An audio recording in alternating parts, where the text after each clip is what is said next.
skies and neon nights, controllers lit like fireflies. Old freaky gamer in the zone, level up the unknown. Game talk news, it's all a thrill, conquering worlds with skill on skill. Game on, game hard, streaming stars were never far. Game on, game hard, in this conquest we're avatars. Mr. Mike calls the plays. Hello everybody and welcome to the GamezAttack podcast here at OldFreakyGamer.com. This is episode 79 of Premium Podcast. How's it going everybody? Oh boy, got a show for you this week.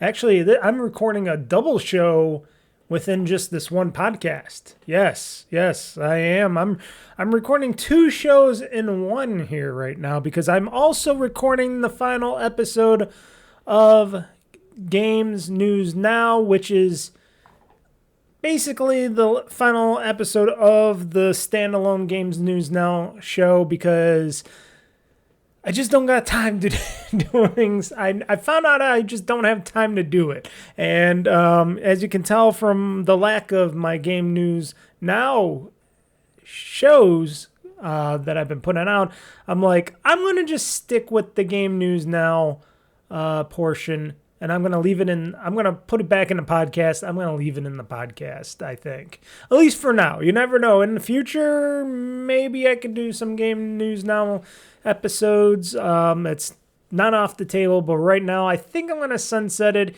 Even though I'm like, only 7 episodes in. Has nothing to do with not getting the numbers. People been watching it. And I think the folks that took it by heart and actually wanted to watch my show Gamez Newz Now. I'm just going to change it up, put it back in the podcast. So now the podcast is going to be Gamez Newz Now for the Gamez News. And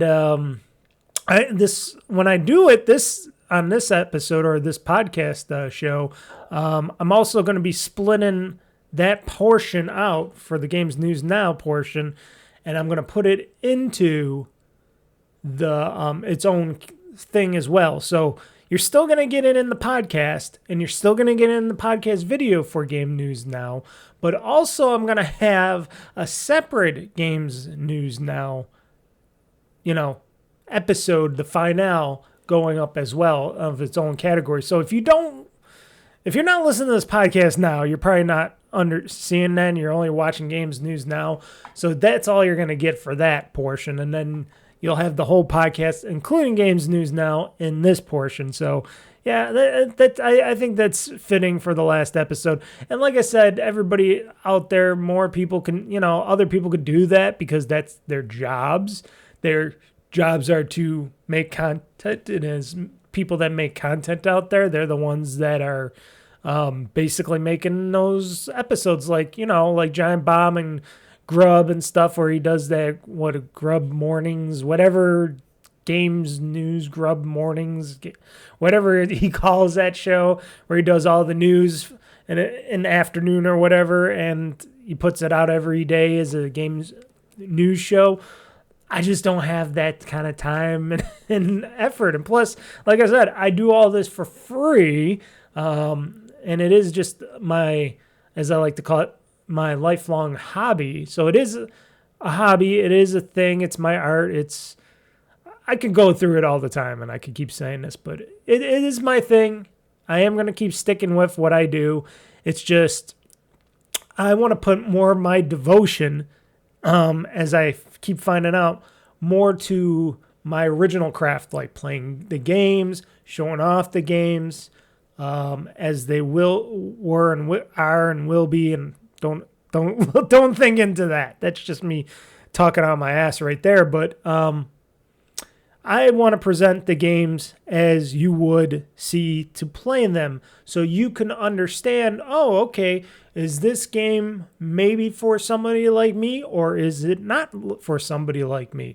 Do you enjoy just watching people play games and not making a huge, crazy presentation over it, well, then I'm your person for that. Because I do some stuff, but I'm mostly focused on playing and having fun with the game and people joining me and watching that kind of stuff. So that's something I'm going to stick with. And for the podcast, I just want to do the podcast. And I'm thinking, well, doing the games news, I might as well just keep it in there. I've been doing it for so long. Why should I split it off and create more work for myself when I can have more time to do more stuff like gaming, enjoying new games that keep coming out like crazy? And if, like I said, if there is some super big news story, which will be in this Games News Now, either if you're listening to this on the podcast or not, there is going to be a big news story that I think will be nice for the Games News Now with Halo. So, yeah, this is a gaming podcast. I talk about video games and things going on in the gaming industry and stuff. And, of course, the news of the gaming industry and all that stuff that you might be interested in, you know? And I try to explain and talk about stuff that if you're interested in, I'll try to explain it as best I can. I'm not always the best at it, but coming from a person that doesn't do the direct every syllable of everything and every character like others do, they try to tell you, well, this guy does this and this is this kind of a thing. I try to explain it in regular gaming person terms, meaning I'm a regular person, you're a regular person. You don't want to hear all these adjectives and stuff. I will throw those out sometimes if I understand them, but I usually like to talk to a game down to a level where people really want to listen on that. If you can understand that, then this is the podcast for you. If you want to watch me or you just want to listen to me. And if you're not doing neither, then you're not listening or hearing anything I have to say. Or seeing anything I have to say, I should say. And also, for the top of the show here, just a nice little reminder, I do accept tips on my tip jar that I do have available on my website at OldFreakyGamer.com. You could go to either the tips top of the browser part of it, of my what do you call that? The bar, the content bar, I should say. Or you can see it on the upper left-hand corner. You could just click on that on the tip-top jar, and you could either scan the QR code or click on the button and just go into my Safe Square account page where you can, it's like a donation. You tip me whatever you feel like I'm worth to you. If I'm worth anything or I'm worth less, tip as you will, every dime and dollar counts, and it all goes back into what I do and what I have fun with. And you can also go to that same link if you're just watching this on YouTube and you're on youtube.com/OldFreakyGamer-2023 on my page, and you just want to click in the link section of that page. There is a tip jar also link on that, and it takes you right to the tip jar page, and then it gives you what I'm meant for all this money goes for, and basically to, like I said, to putting out the podcast, putting out the videos, all that stuff. That's what that money goes for. And trying to get new tech and games and stuff, because I don't get my games for free like everybody else from the industry. I purchase my games.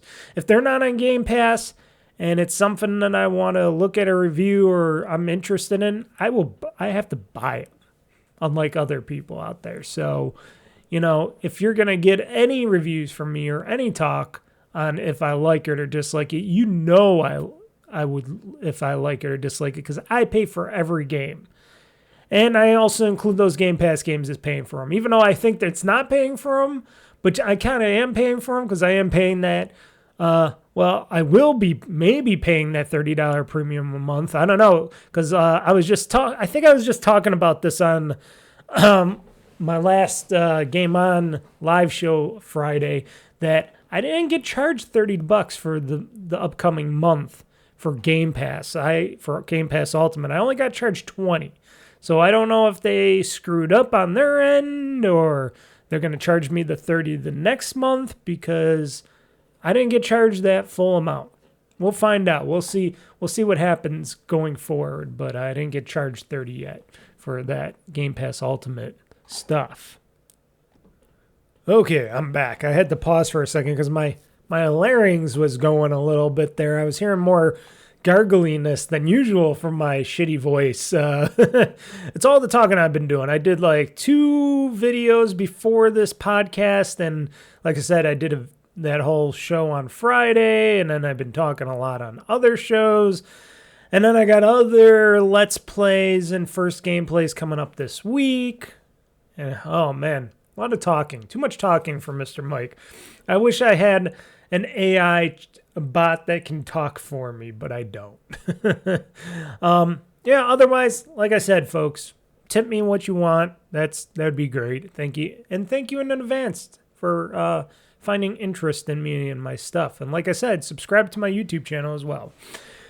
So let's get into this. I got more Xbox Rog Ally X talk here. I played enough on it, I think, on my Xbox Rog Ally X to just determine the basics. Now, I am going to have some time when I get a chance, like I said, when I get a chance, I will hopefully have my actual review and article up and out. I got to write it first. I might do a video on top of it, but I will hopefully have that. I don't know if I'll have it doing it on the weekend or if it'll be the following weekend. I still want to do some more game playing and testing and stuff on my Xbox Rog Ally X, but pretty much I'm just going to bluntly say this as simple as possible for everybody. And for the people that are still frustrated and still say, well, this ain't no Xbox, because it was never supposed to be an official Xbox. And I know Microsoft, aka Xbox Microsoft, and the advertisements have been stating that it is an Xbox, but maybe they should have taken that that whole messaging and made it a little bit more clear. Plus, you know, false advertisement is still a crime out there, I thought you could still get sued for that. So if you're touting that this is an Xbox, that's an Xbox, and that's an Xbox, but yet you can't play all your games on there, and you don't have any writing on your commercials that this is an Xbox stating that it does not play console games, generically, let's put it out there, generically, it doesn't play Xbox games. So you can't play Xbox games, the digital Xbox titles, via this thing unless if you have the PC version of those games on this thing from Xbox, from Microsoft's Xbox for PC or something, or Play Anywhere or something like that, or even in the cloud technically. But even the cloud doesn't consider it is kind of Xbox, but still not in a technical way. I don't know. That's a hard question to answer on right now for the cloud part of it. But if you really want to play genuine Xbox legit games on this thing, you're still going to have to remote play on the device to fully utilize your Xbox Rog Ally X as an Xbox in a way, shape, or form. So you're going to have to remote play that from your real Xbox. Either you have a Series S or X. I don't know if it still works with Xbox One. I still got to pull that sucker out and try it out to see if it even loads on the internet still, and if it does that stuff, because I'm kind of curious myself. If I ever have the time, I will do it. If not, I will try. It's a mission that I should do. I should really focus on trying to boot up and see if my Xbox One can remote play and stuff, because it used to back in the day, but it was never hashed out back in the day for remote play. That feature was never really that big, or wasn't really that good back in the time, and now it's a lot better, except for the part that me trying to remote play from my console has been null for a bit now. Like, it has not been working, non-existent. I've been getting errors on both my PC or my Xbox Rog Ally X stating that it's not loading, and it would go right to an error screen saying, oh, cannot load into your Xbox right now to remote play and all that. And I have been having a lot of trouble with that. So I actually did contact Microsoft support. I actually gave them a call during the week. And I got one of those semi-Indian type of guys, but he spoke pretty damn good English. So, I don't know exactly where he is located, but he did have that Indianish sound. But he says he's been there for a while. He spoke pretty damn good English. It could have been AI. I don't know, maybe. But he was, very, very thoughtful, very kind. He spent over 2 hours on the phone with me trying to fix this network situation. And we went through all the stuff. First, I told him, hey, I do this stuff for a non-living, but for a hobby. And, on the gaming front, and I do all this stuff like networking, stuff like that. And I told him I tested everything out. I rebooted this console. I refreshed the whole console. I put it back into its original state, and I did everything. I tried to open ports on my network. I tested out my network. I made sure everything was updated. I went through everything that I did with it, normally what they would ask you to do. And he's like, well, you tried everything. And then we tried more stuff by entering some new DNS numbers and assigning new DNS stuff and all the other stuff that we can assign for it to try to get it past whatever. But otherwise, everything was coming up good on the console side when I was doing the testing for saying, oh, yeah, your network was great. This is great. It's all in the green. And I even told and showed him, because I even sent the video out to Microsoft because they asked me, they're like, oh, this is a weird issue, because they're like, even though we don't have this issue much. And he kept putting me on hold to talk to the tech guys, the higher up techs over there at Microsoft that support and stuff to figure stuff out. And he's like, we never really heard of this weird thing happening. We were trying so much stuff. We're making all the things like 111 on the DNS and stuff. We were doing all sorts of stuff. And at the final part, it just came to the conclusion that this was not working for me, even though the cloud was working for me. And we even tested out, like, I put my phone on a Wi-Fi hotspot to see if that would be different, and no, it was still coming up no on remote play and stuff. So when that was happening, that really sent a question mark throughout Microsoft Xbox tech support and stuff. And they were like, oh man, we really can't explain why this ain't working, because this should totally work for you. You got the bandwidth, you got the ping, you got everything. Your network is accepting it. You got UPnP on. You got everything else. You got we even tried, like I said, the ports and all that, DNSs, changing everything, and still the IP address for the console and all. We tried everything. He was looking up my account to see if anything was wrong on my account or something. Everything's good on my account on that. Like, we were even trying Xbox.com/play, which you can also remote play or cloud play via the website on their web page, and that wasn't working. And they're like, well, this, if anything, should have been working. This should have been working. And they were stumped beyond belief. And even though they never got it working, they were like, wow, we got to figure this out, because you never know. This could be happening to other people. Because he was even trying to talk to me where he's like, well, you do know we got the cloud play. And I said, yes, I know you got cloud play, because that's all you guys advertise for. But the problem with cloud play is it does not have every game.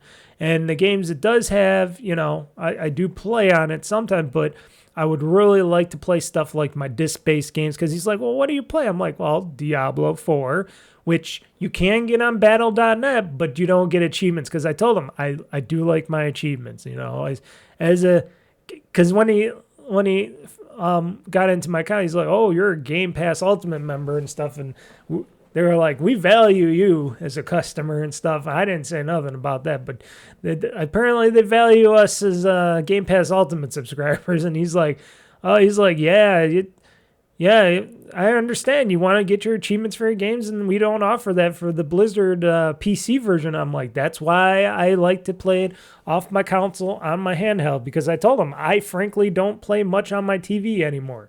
On my main TV, I don't play games on there. I like to have them either in my hand or on a big, nice screen in front of me from my computer and stuff. That's how I like to play my games nowadays. Back when I was younger, back in the day, that's all I did was play games on my big screen TV, and the bigger the better, you know? But now I'm like, I like to be more personal. I like it in my hand. I like it in front of me. And, you know, and I told him a lot of my games are disc-based games too, and I like playing those in it.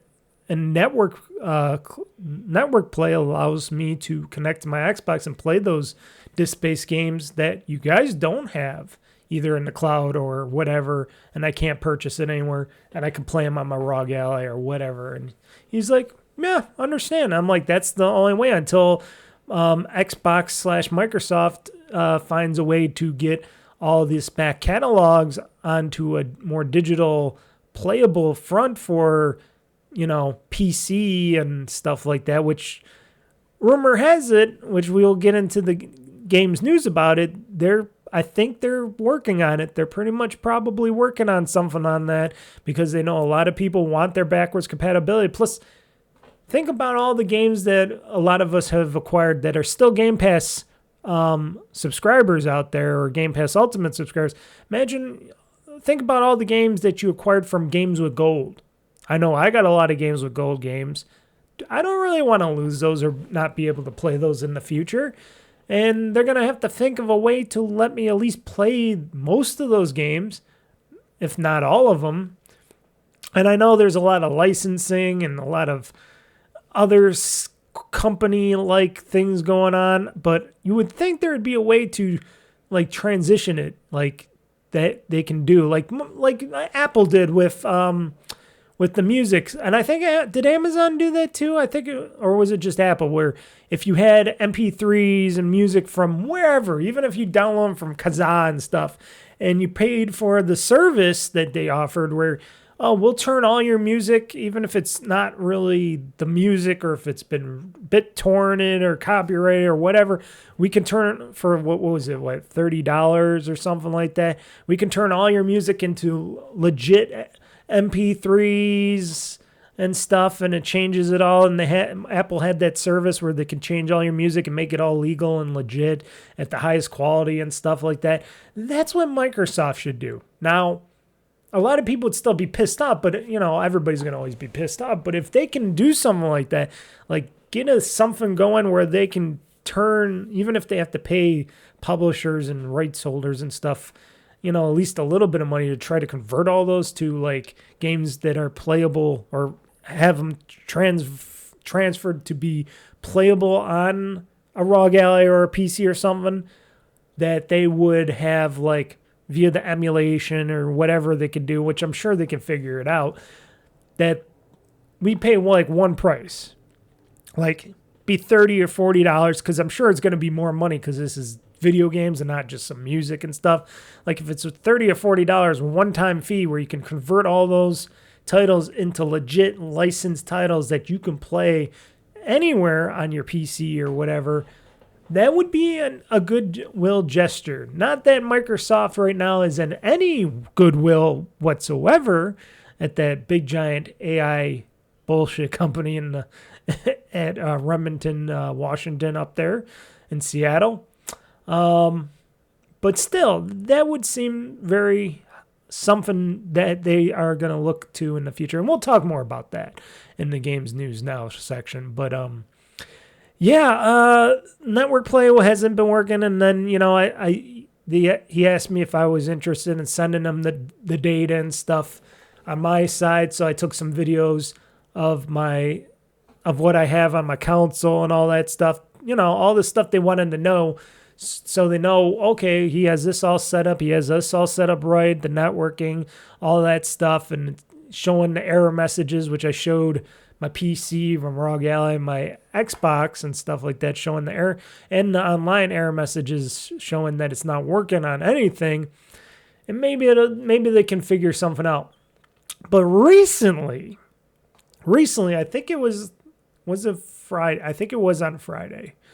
I think Friday or Saturday. Recently, I did like change back some DNS numbers and stuff like that, and monkeyed around, and I got my network play back. So right now I can network play my console games to my ROG Ally or PC right now, but it's still a hit or a miss situation because I still sometimes have to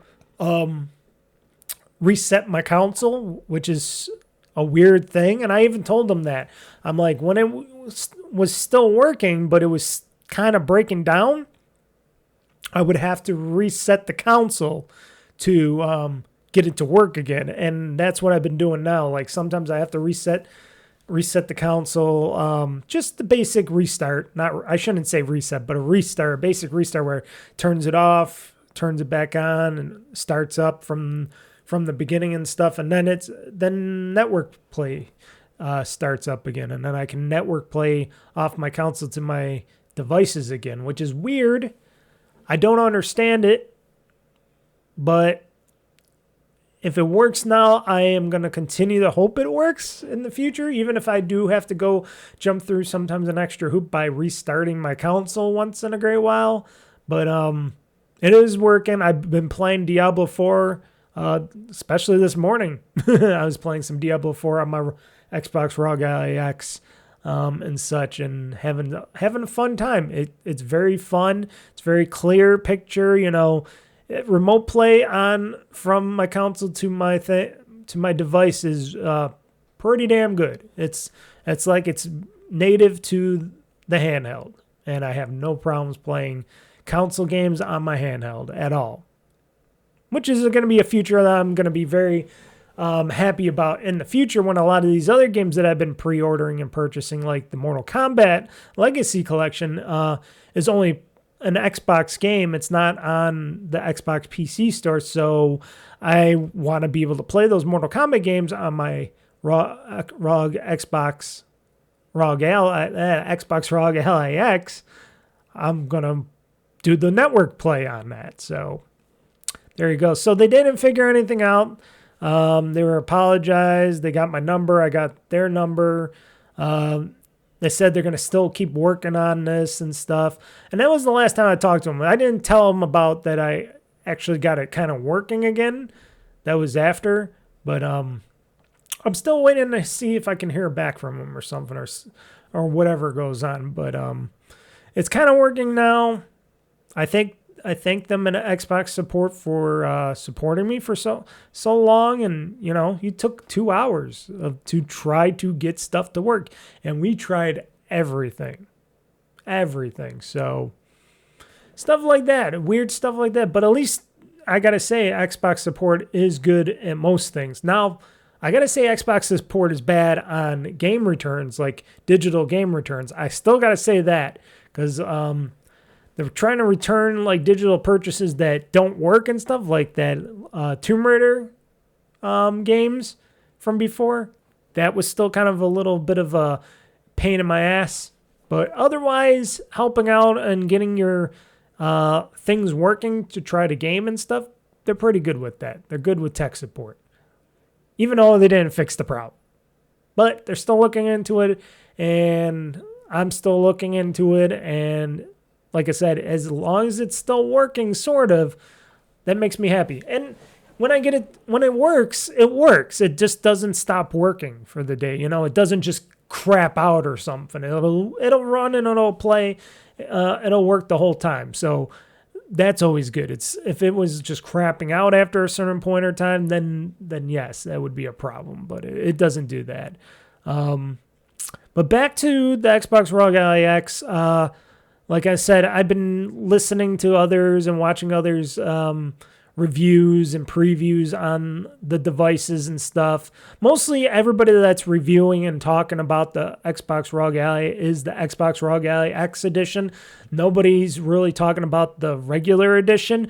There might be one guy from a podcast that might be looking into playing the regular one, the one that we all agree upon not to get, because even though it's a cheaper one, you're going to get less threads and processors and memory and stuff, and that's going to equate to a lot less of a fun time for you playing games. I'm just saying. But everybody agrees upon the lesser version of the device not being the ideal version of the device.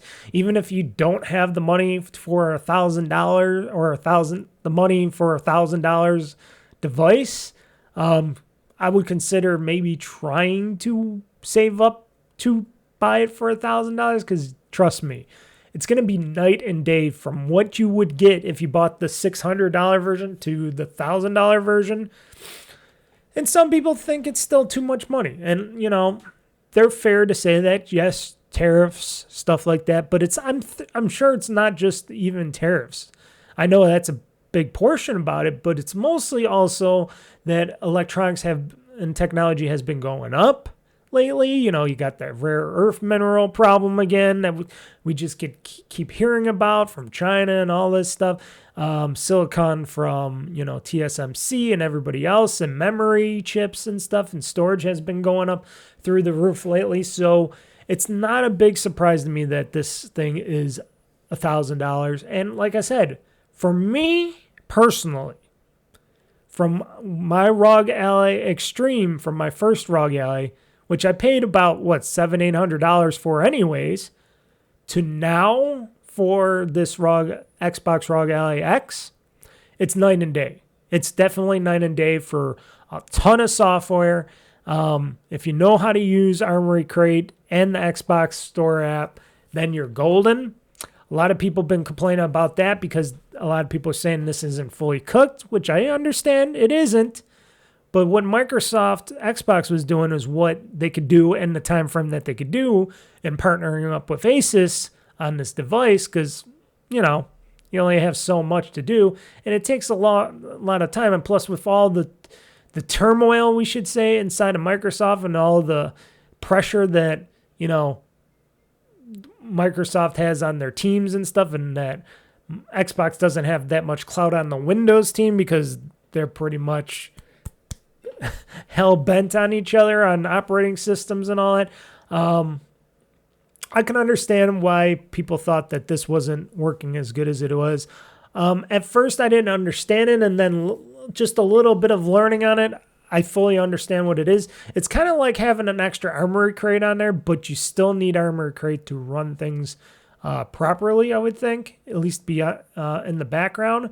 But the Xbox Full Experience app does seem to work pretty decently up to a point. I know some people were saying, they didn't like it that sometimes if the screen wasn't responsive, or, the thing wasn't responsive, they had to tap on the screen once or whatever.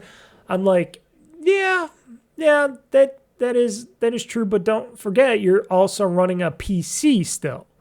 This software is running as an overlay over Windows on a PC for the Windows experience, just like you have at any banks or whatever else out there, telling machines, stuff like that, just like how at McDonald's they got that whole pay machine. That's a computer, and it's running Windows, and on top of it is a layer of software that runs on top of it, but still underneath it is a Windows machine. And I can understand why they have their frustrations, because they were just thinking this was going to be a whole Xbox experience that you never have to go to the desktop or anything. But then they forget, for updates and all the other stuff, you're going to have to go to the Windows update data eventually. And then, the whole cloud shade. And yes, Xbox/Microsoft should have pushed more, not just on, this is an Xbox, but they should have said, hey, this is an Xbox hybrid or something. Maybe this is the hybrid Xbox, where this is something that we're looking forward to in the future. It's still a PC, but it is something that we are doing stepping stones to make this a more groundbreaking platform experience for you, for people in the future. And they don't really talk about that at all. And people are frustrated, and that's understandable. Me, not so much. Me, I think it's a great experience. Like, whatever people say, half-baked or not, as a guy that played on the Rog Ally since the beginning, when the Extreme came out, from the first time the Extreme came out long ago, it was me, like I said, it was between the Steam Deck and the PC, the handheld PC, and I knew it was a handheld PC at the time with Armory Crate and stuff still being cooked at Asus and stuff, and I'm like, well, I want to be able to play, and I knew that the Steam Deck couldn't play all the games at the time, and even though you could like put Windows on it and all that, I'm like, why don't I just get a full Windows device? Because I knew at the time I want to play my PC gaming library on this.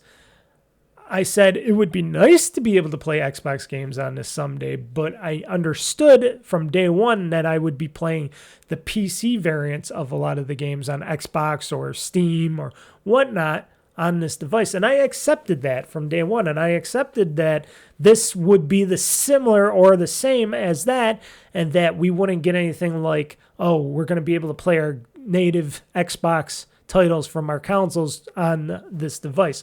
I knew that from day one that it wasn't going to happen. I even said it in many podcasts.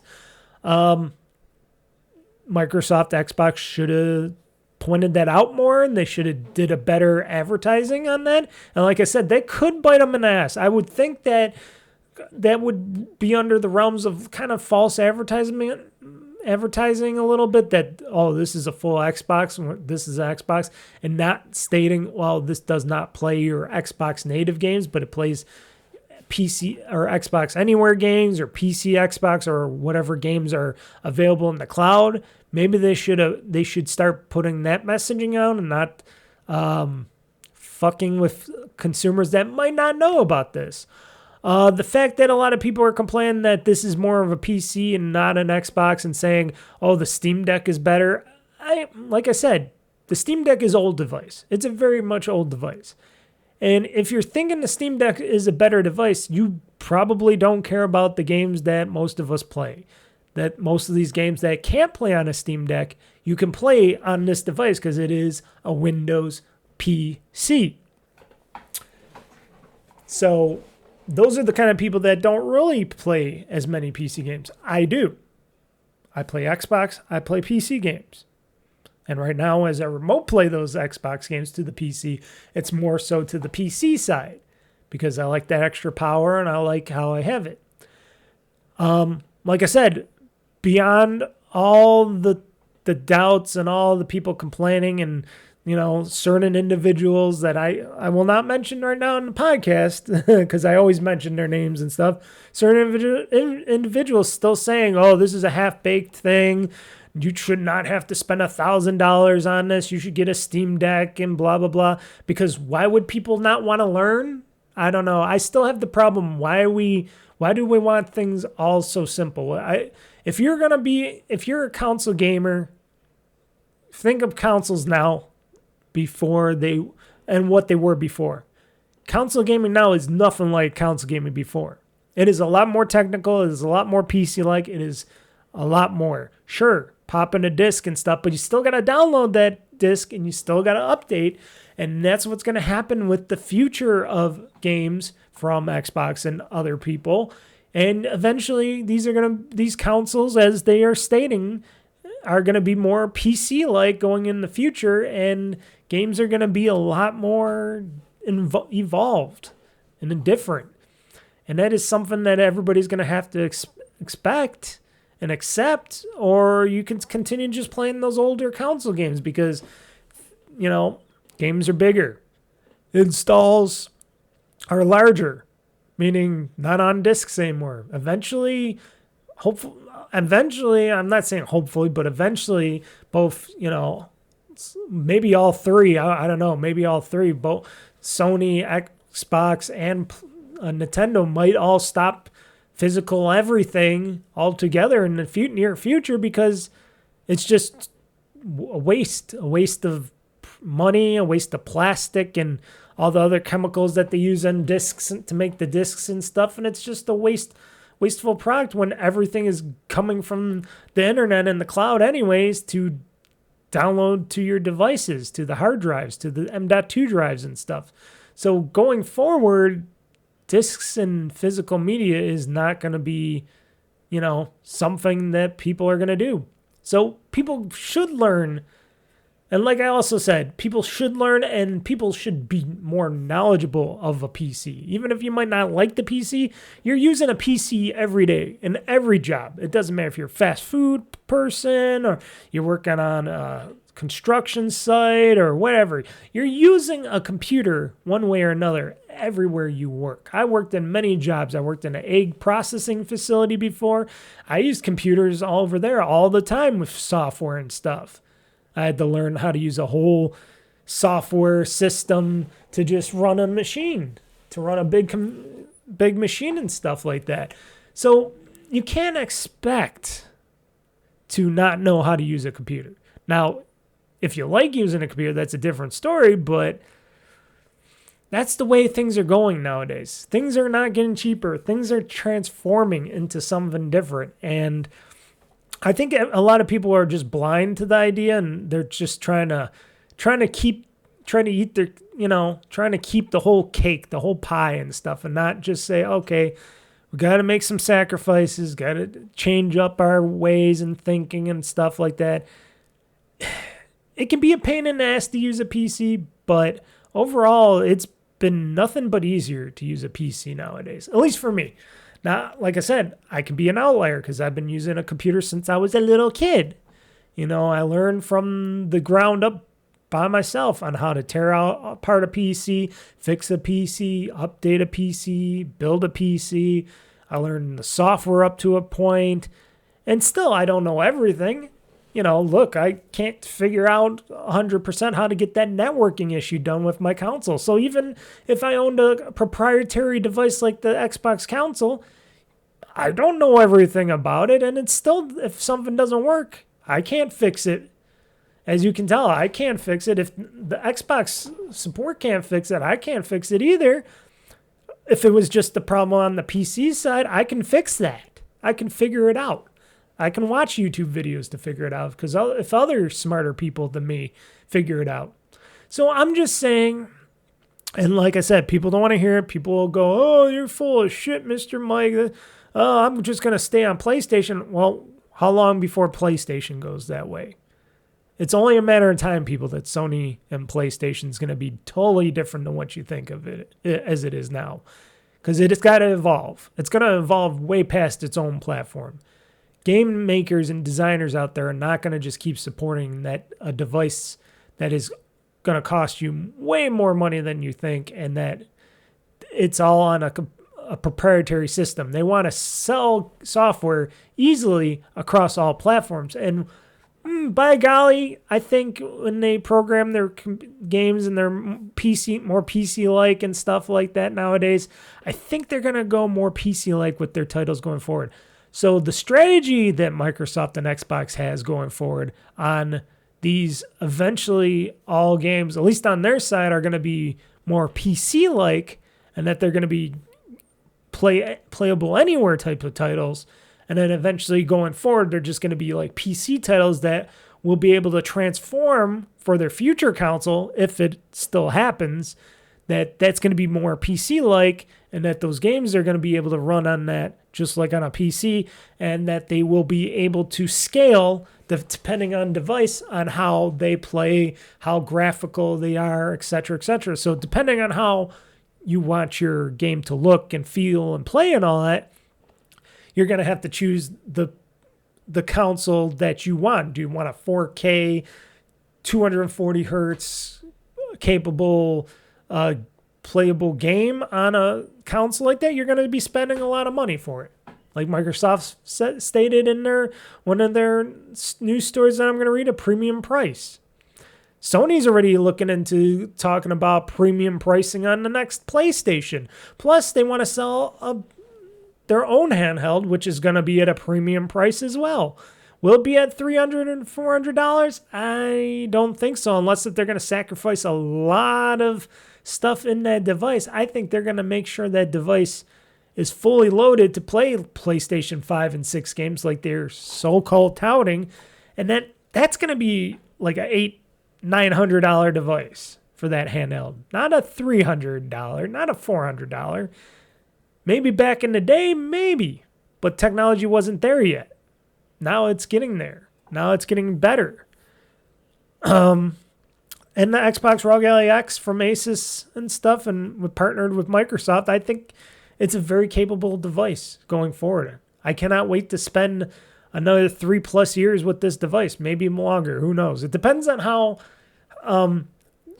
technology progresses in the mobile sense. Maybe it'll all go to Snapdragon. Maybe all this PC and chips and stuff is all going to go to Snapdragon in the future, because Snapdragon, Qualcomm and Snapdragon processors have been getting way more powerful, even more powerful than Apple's chips, I've been hearing, because they're using the ARM architecture, and that they're trying to beef up not only the CPU, but they're trying to beef up their GPU part of that chip as well. So think about this in the future. An ARM chip that runs both your games in a new system, either a console or a handheld or whatever, or just be your new PC chip, that all that capabilities in that one little chip, and it takes way less power and it's way more powerful. They're talking about over 5 gigahertz on one of those Snapdragon Elites. I think mine goes to 4 point something on my phone, because I got a Snapdragon. I think I got the Snapdragon,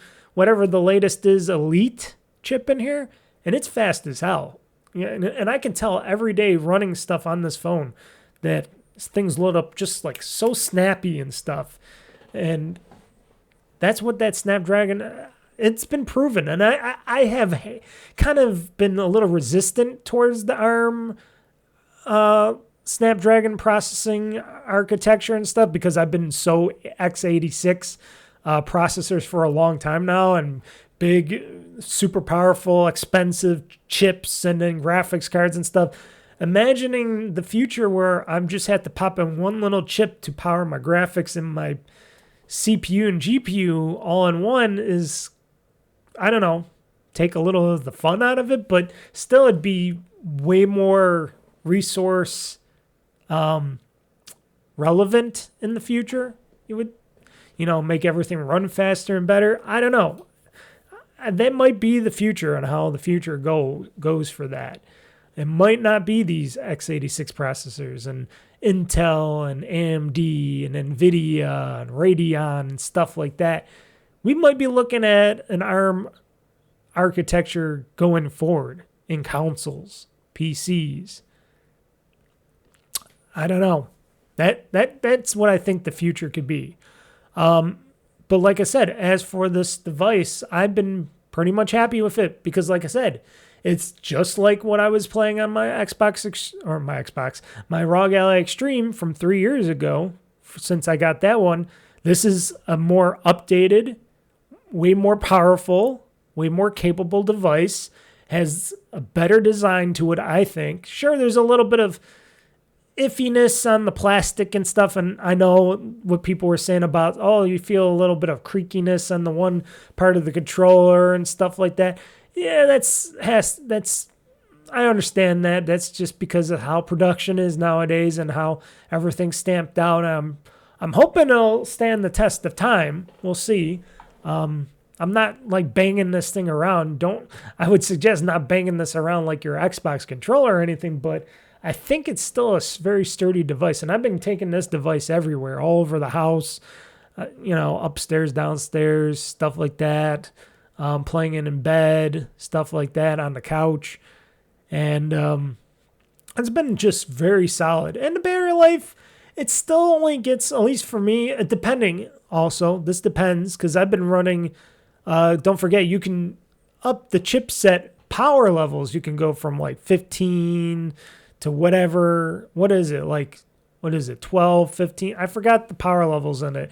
But there's different power levels and how much you want, and then they got a turbo mode for if you got a more demanding game or something like that. You could put it in the turbo mode to push more power through the chip to make games run. That, of course, will suck up more battery life.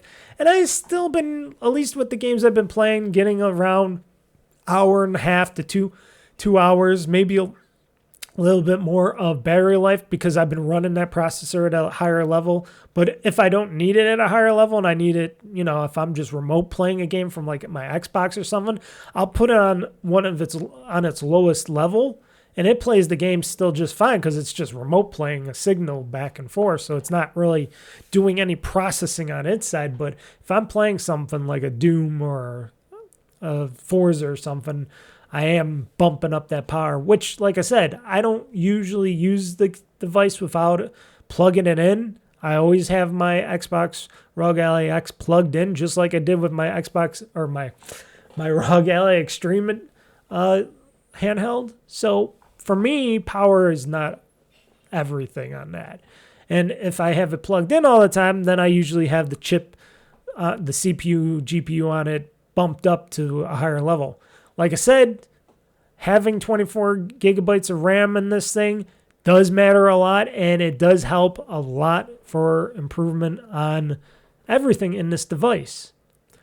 Plus, people were complaining about the setup and all that, and they were complaining about how long it takes. And it does take, I got to say, they kind of failed miserably on the setup of your first time setup on this device, because it is, remember, a gaming PC in your hand. It is a gaming computer.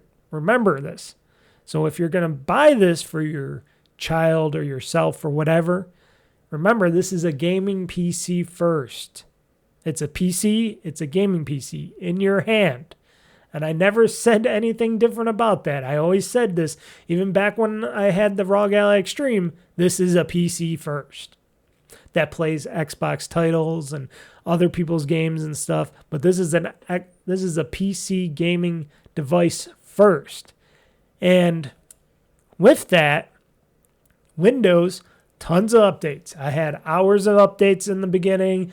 I had to update everything. I had to update Armory Crate and my Asus app. And I wish Microsoft and Asus and people would get on the ball to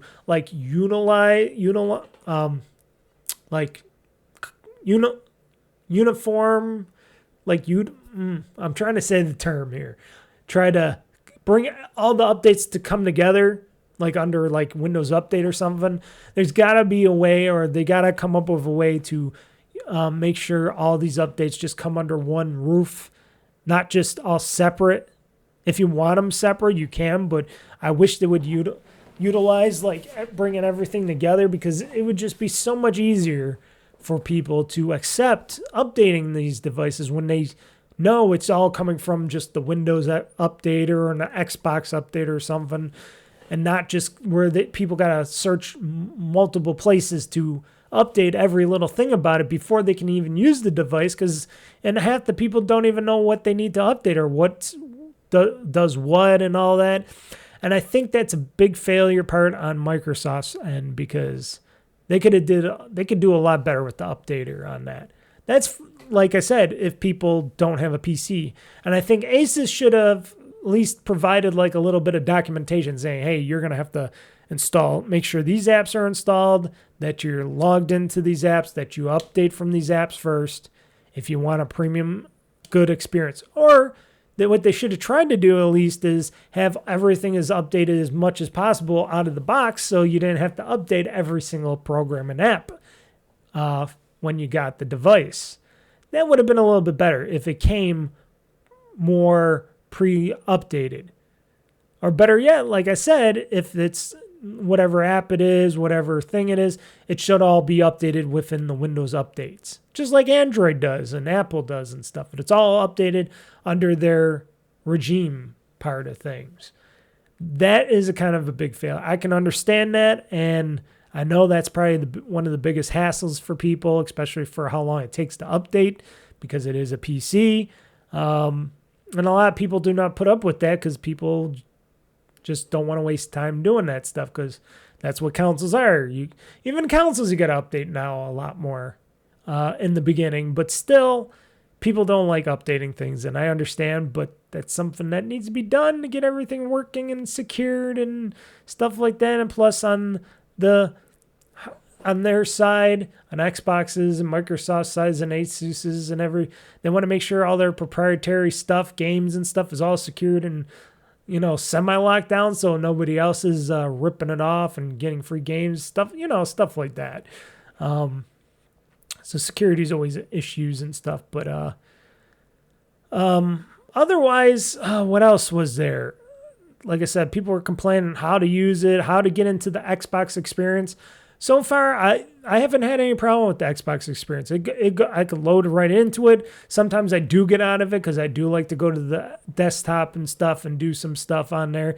So when I have to get back into the Xbox experience, if I want to utilize what they say is more power, because they'll have, I guess when you're in the Xbox experience, it shuts down all these other processes or something on the background. I don't know what it does. But it lets you utilize more power and memory and stuff like that for some reason in that experience. If you're not in that full experience, then you're not utilizing its full potential. But restarting it and stuff, kind of weird. Why it just doesn't do it automatically without a restart, I don't know. Maybe once you start the processes or something, or you go into the desktop and you start the Windows part of it, maybe when that switch is flipped, you can't unflip it or something until you restart it. It might be just a security thing, I'm guessing. I don't know. But otherwise, between Armory Crate and the Xbox experience, it's quite fine. For me, it's quite fine. I've been very much tailored for a long time going between both the Xbox store app and Armory Crate and stuff. And like I said, Microsoft/Xbox has done a decent job, for me at least, at trying to replicate the Armory Crate side of things. Even though Armory Crate does have a better presentation for games, and then you get to see more games more clearly and better in your app and stuff like that. So it has its ups, it has its downs. It's not 100% the best experience, but for me, what I want it to do, it does it well enough. For others, they might want more, and I hear people wanting more. As for the cost of the device, like I said, technology is expensive. I spent $1,000 on the device, another, $200 or so on the 4 terabyte M.2 drive in there, so I spent more than $1,000 on it. And like I said, this is my gaming PC. I'm going to utilize everything in Game Pass and beyond on this thing. This is going to be my main thing. It is fun to play. I am definitely happy that I purchased this device, and for using it for a couple weeks now, I've been nothing but happy about this device. It runs pretty well. It's running right now in the background of my room. It's on standby mode right now because I will be playing it later, but watching the thumbsticks just pulse and stuff like that, it's really nice. It's a really nice device, really good presentation, and like I said, playing most of these heavy-duty games on it that I've been trying. Like I said, I got to try more, and I'm going to take more videos and screenshots of them. So far, everything's been running good. Cyberpunk, Doom the Dark Ages, those are big heavy hitters on both CPU and GPU. Forza Motorsport, not Horizon, but Motorsport, and even said, this game might not be compatible, but it was working I got it working quite well. Forza Motorsport works very well on this handheld.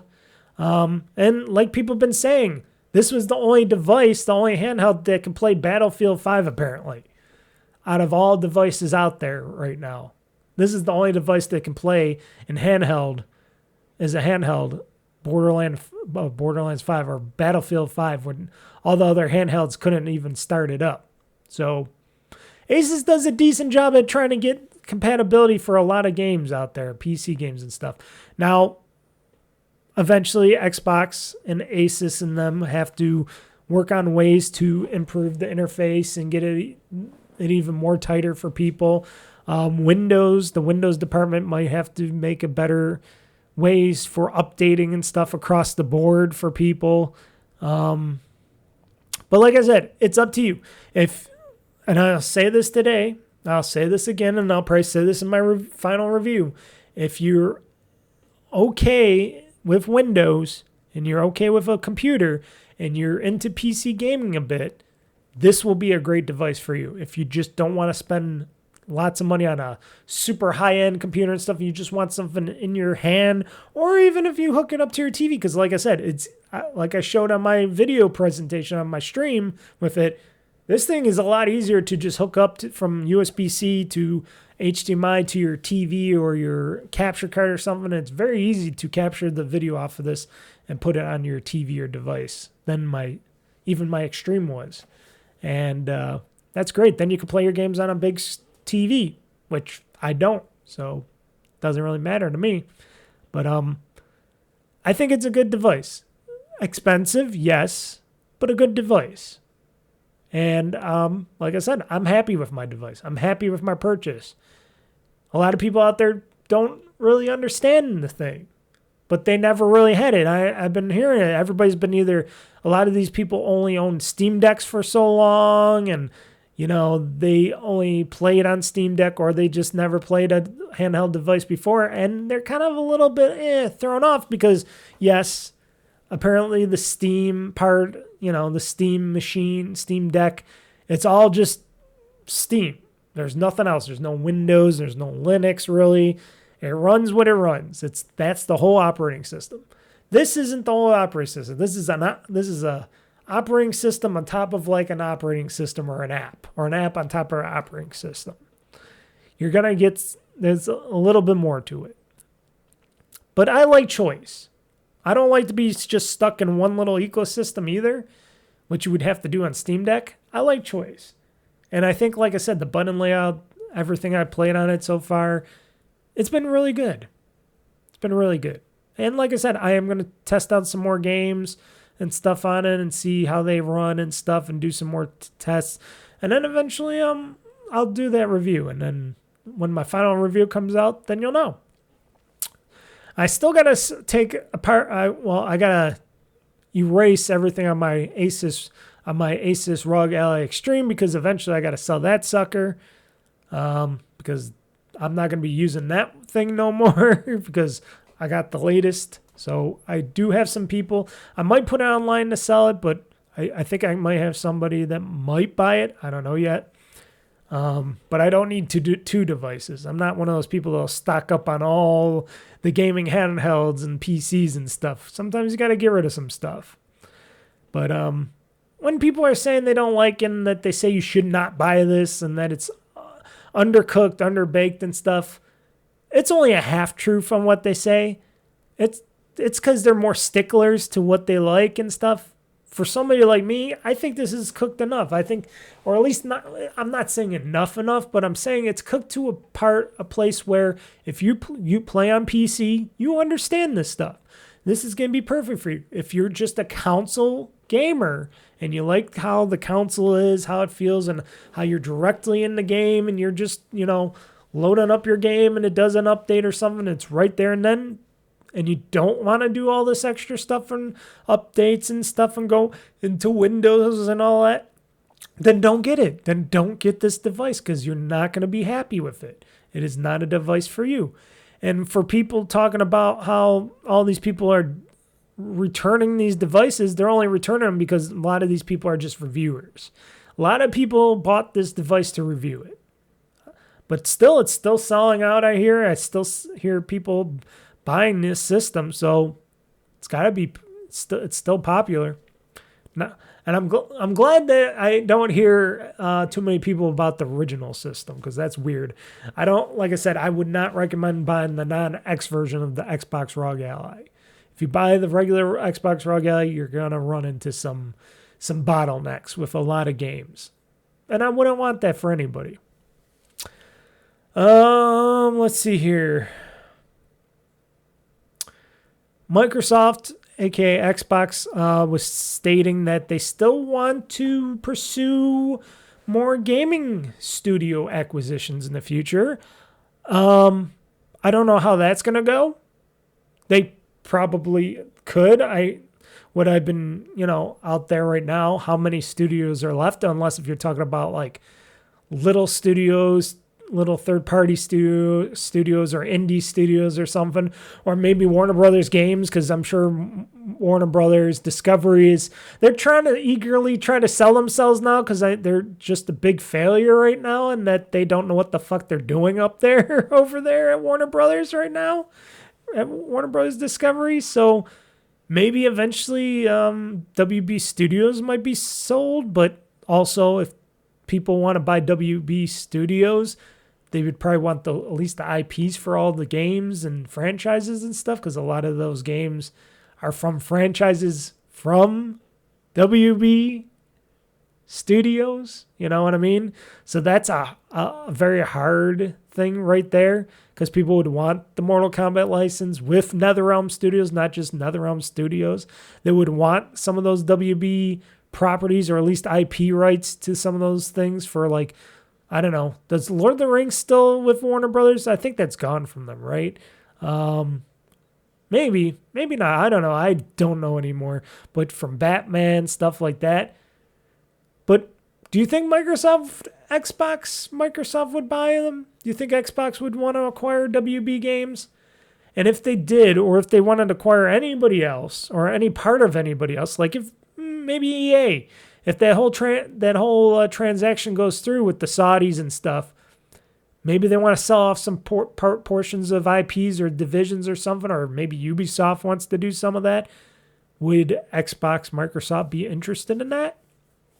And if so, would we be getting more bullshit from that? Because even I gotta admit, I thought after the Activision Blizzard side of stuff, and I knew they were going to lay off a lot of people, I thought that would only be that portion of the company that, hey, we're going to let go all these extra management and people we do not need and stuff, you know, so we don't have we're not doubled or tripled up on all these people in our companies and stuff, that we got people for all this stuff.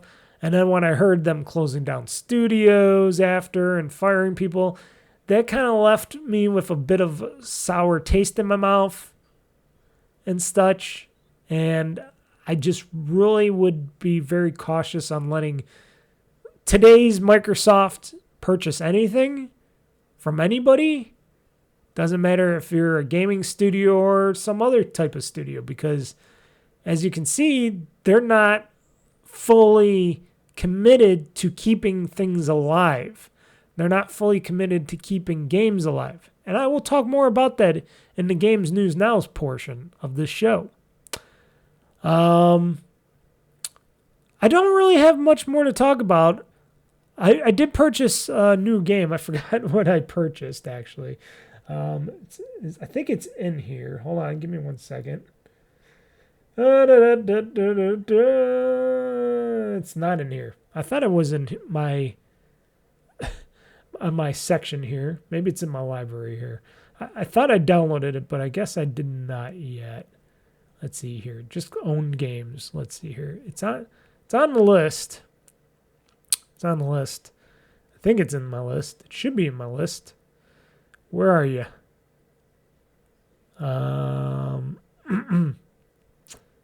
Because I forgot to keep the receipt of that. Oh, Dead Reset. Yes. I purchased the game Dead Reset. Now, I watched Nextlander, the guys at Nextlander play this game, and I'm like, ooh, this is like an alien. This is like a this is like a space alien type of game, FMV game. And it looked really cool, and I could play it on my Xbox or PC, which of course I'm going to play on my PC. And it looked really cool, and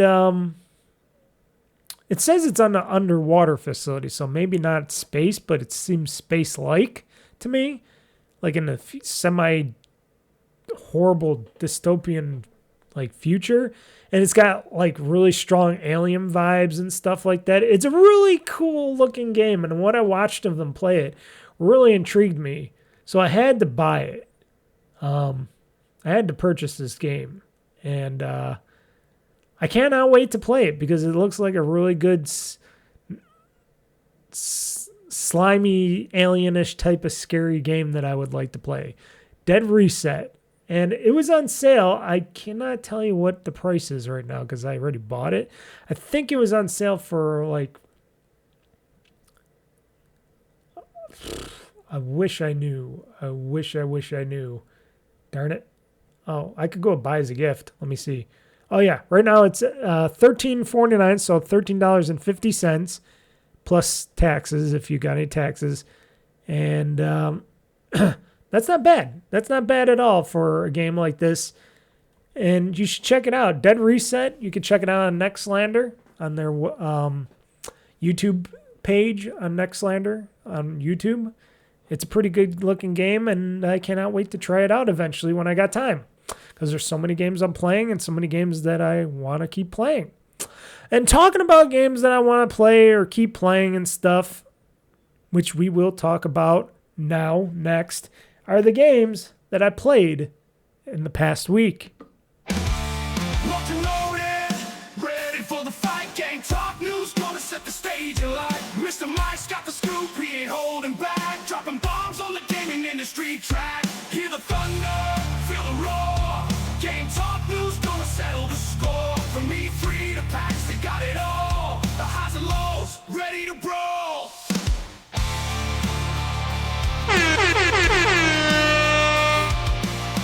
Okay, that's enough of that. Sometimes I want to kill the music right away because I have it so long. But the games that I have played in the past week, folks, oh boy, I played myself a few. We're going to kick it off with my Xbox Series X / remote played game that I'm back to always playing because this is fun. And it's great to play it on my Xbox Rog Ally X, folks, as a remote played game. Probably plays well if you just want to play as a PC game as well. If you want to buy it, purchase it, and download it or whatever, get it on Game Pass through battle.net. But that's if you just don't care about achievements and you're not an achievement whore like me. That's the game you're going to get on that. But Diablo 4, oh my God, I've been having fun hacking, still slashing, going through the story and still chasing Lilith everywhere and fighting spiders and big scorpions and stuff like that, and saving helpless people being trapped and then eaten by spiders and the undead of creatures and stuff. It's getting really intense in this game, and I've been just going everywhere. I've been everywhere, man, in Diablo 4, and I've been leveled up to a point where I'm just so badass that I'm just tearing up the wasteland of this stuff, but still powering through, still having fun. I know they're on like the next season or whatever they're talking about, another season. I'm not even in any of those seasons because I didn't purchase any of the, the seasons or DLC or whatever it is. I didn't purchase any of that stuff, so I'm not in any of that stuff at all. I'm just playing the base regular game and just having myself some fun. And it, like I said, it runs very well on my ROG Ally X via remote play. So that's what I've been playing for a while because I do like Diablo, and Diablo 4 is just really good, and the story is just really supreme. They did a really great job over there at, what would it be, Blizzard? Would it be Blizzard? It is a Blizzard title, right? Excuse me for that. I should know my title, my games, and their companies. But Blizzard did a really good job on Diablo 4, and I'm still trudging through it. Still trudging through with my Lilith character. She's badass, and got my little crew, got my monster, my dog, and all that still. And Paragon, whatever, 14 or something right now. I forgot what Paragon level. They just call me Paragon level now. And I just been, every time I'm hacking and slashing, I'm going up another Paragon level. And then I found I can upgrade my Paragon levels in a different section and level up my character and make her even more badass and her more powerful and stuff. I'm at thousands upon thousands of hit points and stuff like that. It's just crazy. It's just crazy. The numbers just keep going up in that game. And if you like those little hack and slash top-down type of games, this Diablo 4 is just for you if you haven't played a Diablo game. Now, like I said, I haven't played anything beyond... Like, Diablo 3 was the only other Diablo I ever played. I never played any of the other Diablos before. And I'm pretty much thankful I didn't, because Diablo 3 was amazing, and Diablo 4 is just super amazing. And I hope whenever Diablo 5 eventually gets made, I hope that's amazing too, because that was fun. It's not done. It's not over yet. I don't know when it's going to be over. It always seems like I'm catching up to Lilith, the main Lilith, but it always seems like I'm still behind. I don't know. Like I said, it's like, where in the world is Carmen Sandiego, but where in the world is Lilith, so I can kill her ass? I don't know. She's badass, but she's sexy. She's a sexy demon lady. I can see a lot of people liking Lilith for her sexuality as a demon lady. Yes, I'm crazy like that, but fun for remote play, or fun on PC if you really don't care about achievements. Diablo 4 still rocks, still toting it. Also been playing a lot of new games. The rest of this list, all new games. And note, I don't have Minecraft on this list this week. No Minecraft! Hold on. Do I have it? No Minecraft. Wow. No Minecraft. I didn't play any Minecraft over the week. I've been playing just these new games and Diablo. And all these games most of these games just came out too. Except for one of them. The rest of them just came out. Like Ninja Gaiden 4. You saw me play it before. You saw my video of my first gameplay of it. I didn't play anything else beyond that first gameplay of Ninja Gaiden 4. I am going to get back into it. I just beat like another game, so I'm going to get back into Ninja Gaiden 4 and start playing more of that. At least up to the point the Mortal Kombat Legacy comes out. The Legacy Collection comes out, because then I'll be playing that a little bit. Plus a lot of other games that are coming out, like the Outer Worlds 2 and stuff like that. So it's like so many games. So many games coming out like weeks between each other. Not even a couple weeks, just the next week beyond each other. It's like crazy. So started up and played Ninja Gaiden 4, as you can see in my first gameplay video. And it seems like more Ninja Gaiden. Now, also, people have been complaining about this game a little bit, like saying, oh, this ain't like the original Ninja Gaidens. There's too many different weapons and move sets or something like that. Too many move sets and stuff like that you can unlock. And for me, I found out that I can do these other move sets and purchase them and stuff. But I've been mostly just mainly playing my original move sets with my character. At least with the main character I have now, which isn't Ryu. It's, what's his name? Roigi or something. I already forgot his name. He's the other character. He's the character with the mop hair. He's got that crazy hair going on, but he's still a fast, quick, fun ninja. But I am just playing it just how I played Ninja Gaiden 2 Black, and I'm just playing with the basic controls. Now, if I see a new fighting technique or thing to actually battle with and purchase that seems reasonable, I will purchase it. Otherwise, I've just been focusing on the basics of the gameplay, so I can just play the game and have fun with the game. And also, of course, the gameplay is a lot easier for me because I have it all dumbed down a little bit on the easy mode. I know a lot of people don't like that and they want to get a challenge out of it and stuff, but because I don't have the kind of time and my fingers do not move that quickly, like I keep saying, see? I don't know if that cracking of my knuckles comes through, or if it does, if you can hear it well enough, but I'm telling you, these fingers ain't for fast moving. At least not super fast. And if I want to play this game and enjoy the story, I bumped it down to the easy level for me as a ninja in Ninja Gaiden. And forgive me for that.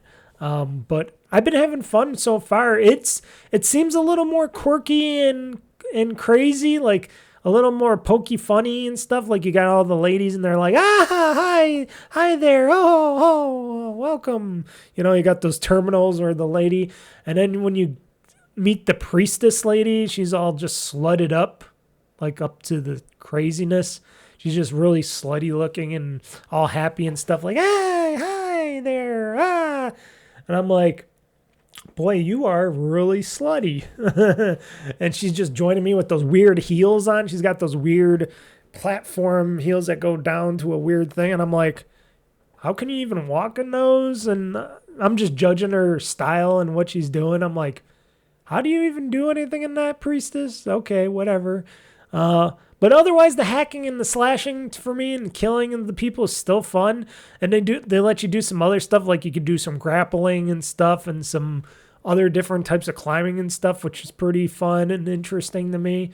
Like jump points and stuff. I just gotta be really calm, and I'm used to that stuff. But so far, the game is okay. Like I said, I guess I'm like, I was supposed to kill the priestess or something, and now I'm protecting her. And then you got the dragon. They're talking about the evil dragon might be coming back again, because why not? Or he isn't dead yet or something they're talking about. At least that's what I got from the story so far, that the evil dragon, Ninja Dragon, is not dead or whatever, which I beat in Ninja Gaiden 2 Black, I guess. I guess the evil dragon comes back all the time, right? But the priestess lady's like, I want to join you. And I'm like, okay, no, but okay, I guess you're joining me.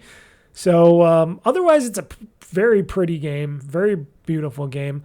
Haven't tried it on my Xbox Rog Ally X yet, but I do have it installed, so I will, because that's where I plan on playing it the most. So I will be playing it on there and seeing how well it works. I had it all on super high settings on my PC, and it did tax my PC a little bit. It was using some resources, so this game can look really good on a PC if you have a high-end PC, and I'm sure it's going to run pretty decently on a Rog Ally X, on an Xbox Rog Ally X. So I will be playing that soon. So will be trying it out. Maybe even, I don't know, maybe today. I don't know. I might focus more so today on Powerwash Simulator 2, which I might as well talk about next. I was going to wait till the end to talk about that, but after talking about Ninja Gaiden 4 a little bit, because I don't have anything else to talk about Ninja Gaiden 4, because I only tried out the first, few hours. I'm in the city and stuff. I'm in, New York City or whatever it is, and it's raining, it's dark. It's just like how the other Ninja Gaiden, Gaidens are like Ninja Gaiden 2 Black, which I mostly played and beat. So that's where I'm taking it from. And it looks very similar to that. So I'm like, okay, it's more of the same of what I was playing before, so I'm good with it. And I don't have any more reference to it because I already went up. I'm at the temple part of it, and I got the priestess. She's coming with me, and that's it. That's all I got from Ninja Gaiden 4 so far. Just going to have to wait until I play more of it, because that's where I ended up. And when I ended my first gameplay of that, I didn't have time to play anything else because I was playing other stuff. But definitely want to play some. I'm definitely going to be playing more Ninja Gaiden 4, but Powerwash Simulator 2, folks. Oh my God, I'm glad that's out too. Even though it's came out in a very hectic time, this is a game where it doesn't matter if I jump in for a little bit or I jump in for a long time. Because this is a game that you can keep on the side and you can just go to it whenever you feel like you got the need to clean, the need to power wash. Powerwash Simulator 2, just like its predecessor of Powerwash Simulator, is fun. It plays the same with more added quirkiness and more added stuff. Like you can pet the kitty cats. You got kitty cats. You got a hub. A power washing hub. It's your own space, and you can make it the way you want it. You can get furniture and stuff and build out your pad. It's a really nice place you got. It's a really nice and expensive looking place you got. It's your power washing company, and eventually you're gonna be, you can make that place the way you want it. You can buy more accessories, supplies. I already bought all maxed out, at least for now, all the stuff I could do with my one power washing gun and stuff like that. So I got that powered up. And it's just fun. It's just like how I was playing in the first game. You still got the same little quirkiness of some stuff. Like you got to just get right under there and try to get that one little spot. Sometimes it just lets you get a whole spot without you even touching it. It's really crazy, but really fun. And it's more of what I like of Power Washing Simulator. And it runs beautifully on the PC. I'm sure it's going to run beautifully on, because it was running max on everything on the PC. So I'm sure it's going to easily run at least medium to high on the Xbox Rog Ally X, or it can run on max as well. Who knows? But everything looked really good, really fun, really responsive.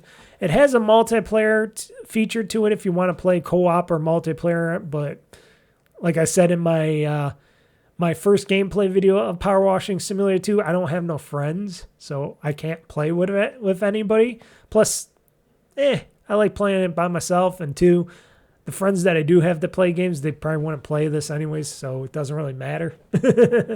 But still fun. A fun, cozy, casual game. You can just relax, sit back, play some of this while you're watching a movie or TV show or something and not worry about anything. And you don't even have to worry about finishing your power washing. You can just pause it, end it there, come back the next day, continue on with the project, finish it off, get some money from your project, and keep going on. And it has a story. I guess the story continues. And I hope they have a lot of stuff to power wash, because so far it looks like they have a lot of stuff to power wash in this one. So more power washing for Power Washing Simulator 2. And I'm sure there's probably going to be some DLC coming around the corner as well, because it seems like they really want your money. Even though this is on Game Pass and I am getting this and playing this for free, it seems like they want to get some money from you eventually. So I wouldn't be too surprised if they announced and dropped some Power Wash Simulator 2 DLC eventually for this game. Especially when the first Power Wash Simulator was so popular and so big and popular. I'm pretty sure this one's going to be just as fine. But like I said, if you like the first one, you will definitely like this one. You know, like I said, the power washing, the controls, they all seem very fluent and easy. Even more so because it seemed like a lot of the controls were smoothed out and made a bit better this time around as well. Because the first one was a bit more janky with Power Wash Simulator 1. And this one seems like they're more fleshed out. So that made me really happy about this game. So it's out now. Game Pass, PC, Steam, all that stuff. I think also on Switch 2 and all that stuff. So if you like that stuff, I know I do. Power Wash Simulator 2 is for you. What they start you off with, power washing, is a van, of course. And that van is pretty damn dirty. Inside and out. Underneath and the top. And then you power wash a bathroom that comes out of the ground. Yes, I said a bathroom that comes out of the ground. And then they have you power wash upholstery. Like when you get... I didn't even mention this. When you purchase stuff, like if you get stuff, even if you get stuff for free, like furniture or whatnot, or carpets or something, any carpet, any piece of furniture you get, it comes to you dirty. So you got to power wash it. So I'm power washing a couch. I said a couch. A couch and a carpet. You don't in real life power wash a couch or a carpet. Unless if you want them to start stinking and rotting and stuff like that and smelling like crap, you don't power wash that stuff. In this game, you do. The only thing they don't let you power wash is the kitty cats. So you got the little pretty kitties, and I tried to, aim and spray at the kitties. It won't let you spray the kitties with the power washing. I'm sorry, folks. If you wanted to be cruel to the kitties, you can't be cruel to the kitties. But I had to try to test it out. I had to be like, okay, well, what are the limits of this game? Are they going to let me spray the kitties with the power washing? And no, they don't let you. It doesn't even begin to let you spray the kitties with the power wash. And sometimes the ladders are a little funky, but they were funky in the first one too. Like the step ladder and stuff wouldn't let me put it in certain areas for some reason, even though I was inside like one of these buildings or something. Like I was inside the toilet place and there was room for this little step ladder to put inside. It wouldn't let me put the step ladder inside the toilet. And I'm like, that seems like a bug or a little issue that they looked over. I don't know. but still fun. Powerwash Simulator 2 out now. Definitely recommend playing it. Okay, enough of that. This next game I played. It's new. It's a new game. I played it and I beat it already. I think I did a first gameplay of it. And like I said, I beat it. No, maybe I did a let's play of it. I don't know. I don't remember. Did I do a first gameplay or a let's play? I did one of those. But I played this game. It's called Keeper. It's from Double Fine Studios, from good old Xbox Studios fame. They're owned by Xbox Studios and Microsoft. But Tim Schafer, if you know him, you know Psychonauts and Psychonauts 2 and Brutal Legend and all that stuff and all the weird quirky games that they make over there. Keeper is a game from them. It is about a walking lighthouse and a little like dodo bird kind of thing that sits on top of that lighthouse as the lighthouse walks and is sentient. A sentient lighthouse. And the dodo bird has some smarts to it too, because it actually listens to you when you want it to go do something, or it just sits there and it loves you. It loves me. Dodo bird loves the lighthouse. And you can beat this game in like 5 or 6 hours. It took me a little bit longer because some of the stuff was like a little bit more on confusing to me, but other people beat it in like 5 hours or so. It's a short game. It's like 5-6 hours. It's a very short game. It's a puzzle-ish game. A lot of puzzle stuff going on in it. It is like I said, a psychedelic game. It is very off the walls, balls off the walls. If you play this game, I would recommend getting high. Yes, usually you don't recommend that to people, but I'd recommend getting high for this game. Smoke some weed, eat some mushrooms, whatever. Get high and play this game, because this game is a trip. This is a trippy game, from the music to the atmosphere to where you're going and stuff. The colors. There's just so much color in this game. At first, you start off in this like deserted, dark, stormy nothingness, and then you get into just these worlds and stuff, and it's hard to explain. It's just all feels like a lot of psychedelics going on in this game, and you're just a lighthouse doing puzzle-like things, unlocking stuff, trying to get to the next areas and stuff, and at the end you just go, eventually you're not a lighthouse anymore. Yes, spoiler alert. Eventually you're not a lighthouse anymore. You turn into something different. And then you turn into something even more different, sort of. Basically, you lose a bunch of stuff and you're just your head. Let's just say your head, your eye, whatever. And then you just turn into something, and then you do something different and you're totally a different thing. And then you turn into something different after that. And it just gets crazier and crazier and crazier as you go through the game. And then it just becomes so crazy at the end of the game.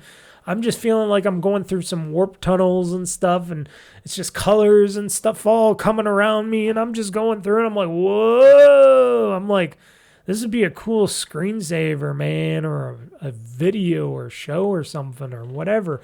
I'm just going through all this stuff. I'm like, holy shit. This is cool. This is crazy, and this is cool. And then it was over. There was some sadness. There was some joy. Then it was over. It was just crazy. It just went super crazy, sad, and then cool, and then over. And I'm like, what did I just fucking play? Now the puzzles, they're puzzle-ish. They're not the best of puzzles. I eventually solved most of the puzzles. Some of them I actually had to look up at the end, but overall I played most of the game and beat most of the puzzles myself. Like I said, later on, I had to actually look at places because I was like getting a little confused. I'm like, wait, where did I miss somewhere to go or where to do? Because it becomes more open. It's not like a big open world, but it becomes more open at times, and you're trying to find out what to do and where to go and stuff. And it doesn't seem, and I got all the achievements for all the story parts of the game, but I did not unlock a single achievement for any of those like creatures that I unlocked. Like there's certain stone statue like creatures that you like build up and then you unlock and stuff. And I didn't get a single achievement for any of those guys. And it's a crazy game, though. Like I said, it's short. It's like 5 to 6 hours, depending on how you play games like that. But it's a game that I'm proud to have played. You know, sometimes you just want that little bit of a game. You don't want something super long and something that just keeps going on and on and on. You want something as short as that, or you could just play in one playthrough or two. For me, it was like 3 playthroughs because it took me like 3 days to play it and stuff. But as I played it and got through it, it was very rewarding as a game. And I'm very happy it came out as a Game Pass game title, of course, because it is a first-party game for Xbox and stuff like that. But really good game to try out. If you even want to get it like on Steam or something, check this game out because it is just a keeper is a keeper, folks. Keeper is definitely a keeper. It reminds me of how Ninja Hellblade and Hellblade 2 were like with their whole... These are sort of games, but they're not. They're just tech demos with videos and story and stuff like that, if that. And that's all they are.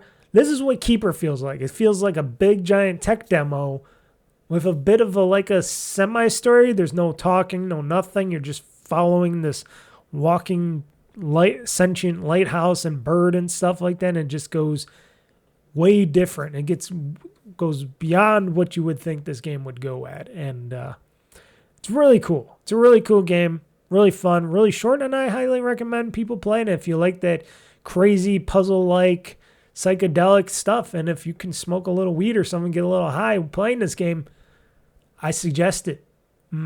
Just don't get too high because you might not be able to play it at all. And for the final game that I played in this past week so far on PC, that is not a new game by any stretch. It's actually a very older game. The Wolf Among Us. I put a Wolf Among Us on here. It's The Wolf Among Us. I always get that mixed up, the and a, because you would think you would be called a Wolf Among Us, but really it's The Wolf Among Us. You know what I mean? You would think, oh, there is a wolf among us, but the wolf is Bigsby. He's the wolf in Fabletown, and he is the character that is the sheriff that is trying to solve all these murder mysteries and stuff. If you haven't played it, it is a Telltale game from former Telltale before they became New Telltale and all that stuff, which New Telltale is supposedly still working on The Wolf Among Us 2, which I hope gets released because I would be so sad if that game never gets released because this game was so much fun when I played it and beat it like a couple times before. But I wanted to play it again because I don't think I ever did a stream on it. I never did like Let's Play. So I'm doing I did a stream of it last Friday. The rest of this game I'm going to do Let's Plays of. So I just did a Let's Play of it now, which is going to go up this Wednesday. And I'm going to do some more Let's Plays for the next times and stuff. It is a fun game. It's a click-based game / sometimes you got to do some stuff like move the analog sticks around or something for doing quick time events or whatever. But really fun, really good story. Really adult game. I forgot how much of an adult type of game this is. This is not for your kids. Trust me. This is a very explicit game. And I'm surprised that I didn't post that in the game because I forgot how explicit it is. And hopefully YouTube doesn't get mad at me for putting this game up, especially this next part, because there's a lot of female nudie stuff, a lot of jigglies bouncing around in this game. I'm like, oh shit, am I allowed to put this up on YouTube? And I looked, and a lot of other people had the same, because I checked if other people put up The Wolf Among Us on their YouTube channels and stuff, and there's a lot of them that have these exact scenes and stuff, and I'm like, well, if they do it, I'll do it too. Why not? But I was so surprised on how graphic and stuff this game was, and I'm like, damn, this isn't for your kids type of a game. This is serious. A serious game for adults. Holy shit. But the Fables books are not like your Grimm fables. These are the dark fables. These are taking the fables to the dark side of stuff, and I like that kind of stuff. That's pretty cool shit right there, folks. That's really good shit. I would love the Wolf Among Us like TV series, show, movie, whatever, anime.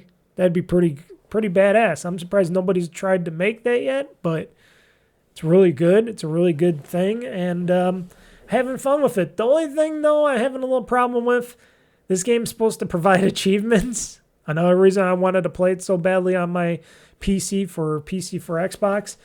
And it's not unlocking any of the achievements. And I'm so upset about that. Sort of. I'm still going to keep playing it and beat it again, but maybe when I beat it, it'll unlock the achievements or something. I don't know. It seems really weird that the achievements aren't unlocking for this game, even though it is connected to the Xbox service and stuff, and everything's running. Even inside this game, the Wolf Among Us game, it's still giving me like the stats and stuff. It's loading up the stats and all that correctly, so it's not having any problems, server side. So I'm wondering why this game ain't unlocking its achievements. It's a very big question mark on my end, and I've been looking up on the internet and seeing if anybody else had any problems with unlocking the PC achievements for the Wolf Among Us, and I haven't come across to anybody saying anything about that. So it's just weird that it's not doing it on my side. Maybe I should call Microsoft Xbox again, Xbox support again, say, yeah, I've been playing this game called The Wolf Among Us. Yeah, it's a PC version. It's not unlocking any of my achievements. Could you guys unlock my achievements for me? Because I really would love it if my achievements are working. I bet people would do that. I bet you there's people out there that do that. That would call up like tech support and say, hey, my achievements aren't working, man. I need those achievements. You got to unlock them for me, man, because I played it. I beat that section. I should be able to get all these achievements. Where are my achievements, bro? But really dark. A really good take on the Grimm Fables. These aren't your Disney characters or anything like that. These are actually dark-like characters. Very fun. Very fun indeed. And I've been playing that. I just played this. Like I said, I just recorded my Let's Play for this week today, so I'm into that stuff. I'm into all the freaky, crazy stuff. And when Bigsby, the wolf, he's the wolf in that, is doing his sheriff-like stuff where he's just either going through and looking at evidence or detaining people, or he has to rough up some people sometimes, he can really fuck up some people. Ripping off somebody's arm is not a simple task. Yes. But that's the Wolf Among Us, folks. A very hard-hitting, very explicit type of a game. You gotta love it. And I'm still looking. I even looked up any new news on the Wolf Among Us 2, because eventually I want to eventually get that and play that. And those were the games that I played in the past week, folks. So I hope you enjoyed all that. I know I did. Now we're going to get into this part where I am going to switch over to my other thing, because like I said, there's going to be a separate show here going today. And here we go to this, because we're going to set up the next show right here inside, because we're going to do the Games News. The Games News Now, folks. So here we go. Ready for the fight, game talk news, gonna set the stage alight. Mr. Mike's got the scoop, he ain't holding back, dropping bombs on the gaming industry track. Hear the thunder, feel the roar, game talk news, gonna settle the score. From E3 to PAX, they got it all, the highs and lows, ready to brawl.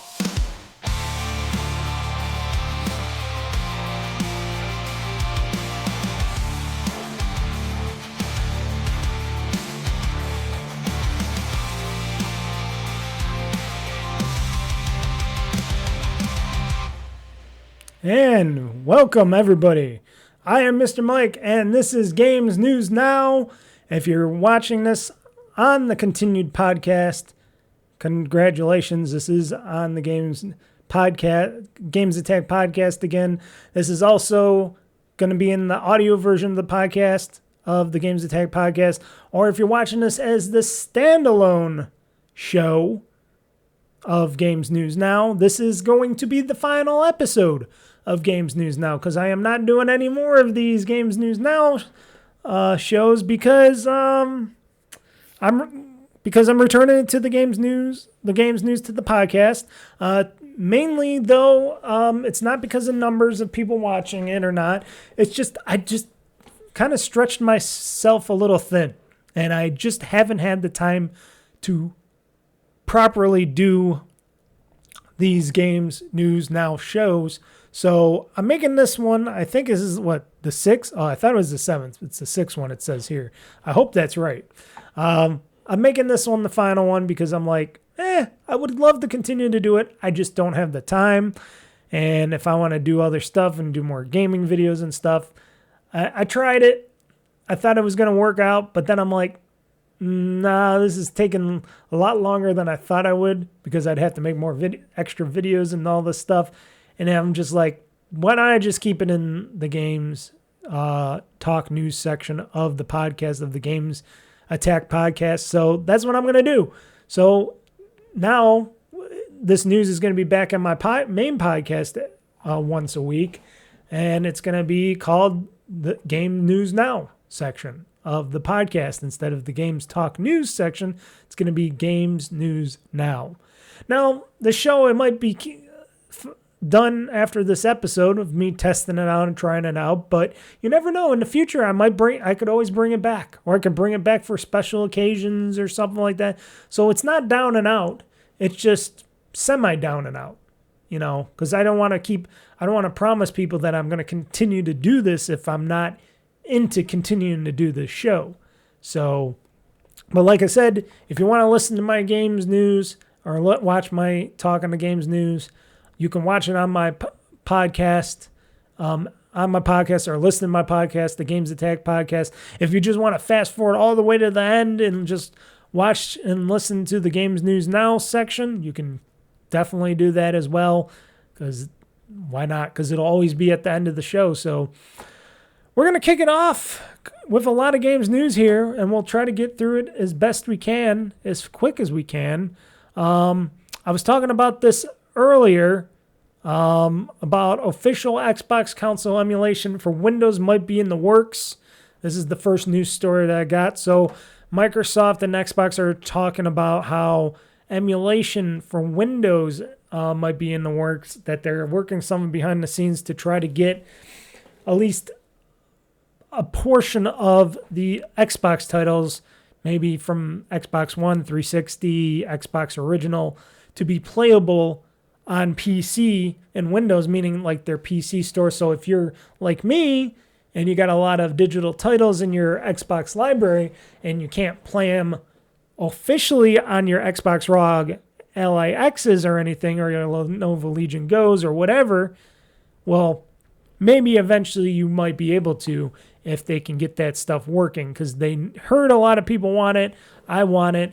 I think the biggest hurdle that they're going to run into is probably licensing, which I suggested in the podcast prior to this, that I suggested maybe they should try to maybe charge for it a little bit. I know people don't want to hear that word, charge, because Microsoft, aka Microsoft over at Xbox, has been charging a lot for stuff lately, a premium, mind you, for a lot of their stuff. And I know a lot of people probably don't want to pay a premium on that stuff. So I am guessing that if they can try to do it for free, that's great. But if like a few of the software licensing and stuff, or whatever software licensing, if they have to pay extra to get those to be able to be emulated and played on something like an Xbox Rog Ally X or a PC or something, I would say let them do the thing like Apple did with iTunes, with music and stuff, when people had all their music from either Kazaa or whatever it is,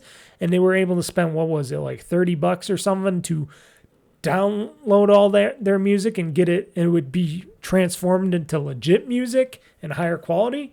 That's what they should do here with this, with the Xbox games and such. Oh, you want to play all your catalog of games that you own digitally on your Xbox Ones and Series consoles and stuff like that, and you want to play all those games you got from Games with Gold and stuff like that. You're not going to be able to do it for free, but if you can give us like a one-time payment of like, I don't know, I said like $30 to $40.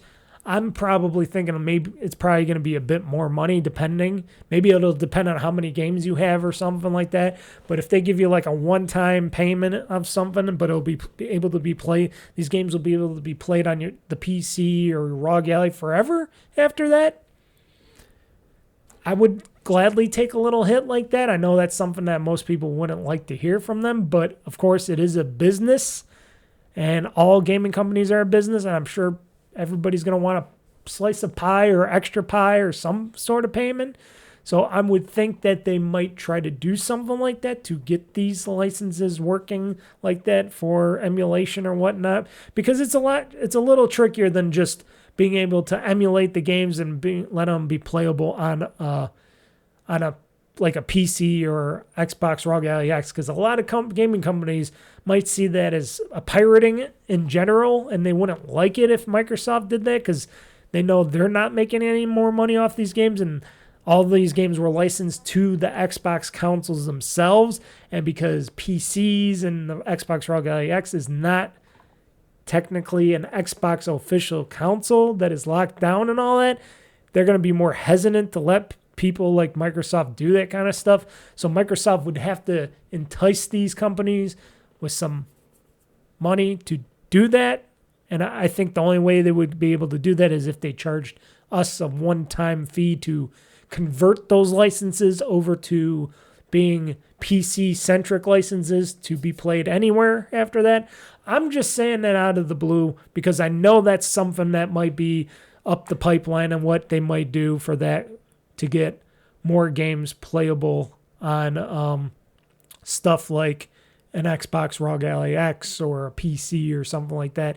So don't be too upset or don't be too surprised if they do go that route, if they want to get your games to be playable on other devices like a PC or Xbox Rog Ally X or your phone or tablet or something like that, because they're going to need to do something. And they're going to probably need to pay for new licenses for these games and such going forward. And where they're not going to get out to take the money and take the hit off their pocketbooks. They're going to come asking you to give them a one-time payment of something. So that's if everything goes good on that side. I'm just saying.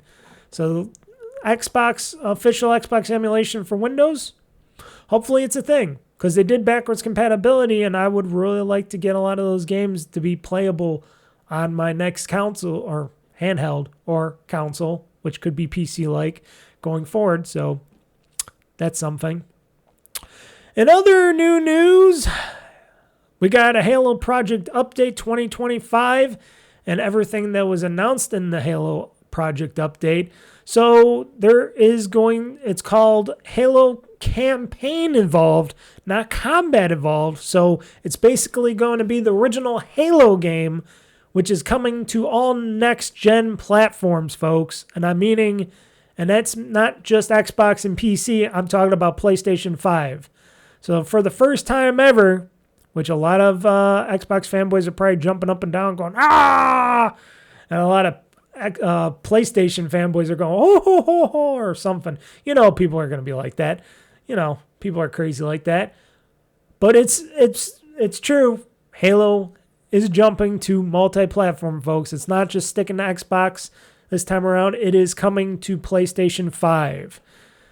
So Halo Studios made the appearance at the Halo World Championship 2025 to announce that Halo Combat Evolved, the remake from the ground up, is being titled Halo Campaign Evolved. It is coming to PC, Series X and S, and yes, the PlayStation 5 consoles. Now, no, they still don't have it coming. Any of these games coming for Nintendo Switch 2, which is something I'm weirded about. I don't understand why they're not porting any games to to the Nintendo Switch 2 console. That seems a little weird to me, that Microsoft isn't that Xbox/Microsoft isn't doing that, but they're putting it on PlayStation. You would think they would want to put like this game and other games on the Switch 2 first, maybe, because they're more buddy-buddy with Nintendo. I don't know. I've just been finding that kind of weird to me that a lot of these titles aren't going to the Nintendo Switch 2. There's got to be something going on at Nintendo that these people like Microsoft aren't porting these games to their system, which I'm sure this new game, this new Halo Combat Evolved game would be able to play on. Now, note, I haven't really seen... we haven't seen too much on it. I seen the video that they were showing of the demo, and it looked pretty good. It is running on Unreal 5, on the Unreal 5 engine using Unreal Tech. But I'm surprised it's not coming to Nintendo Switch 2. That is something that's weird, because it'd be cool to play it on the Nintendo Switch 2. But you know what? I got an Xbox Rog Ally X, so it doesn't really matter, because I can play it on a handheld right now anytime I want. It's definitely end of an era.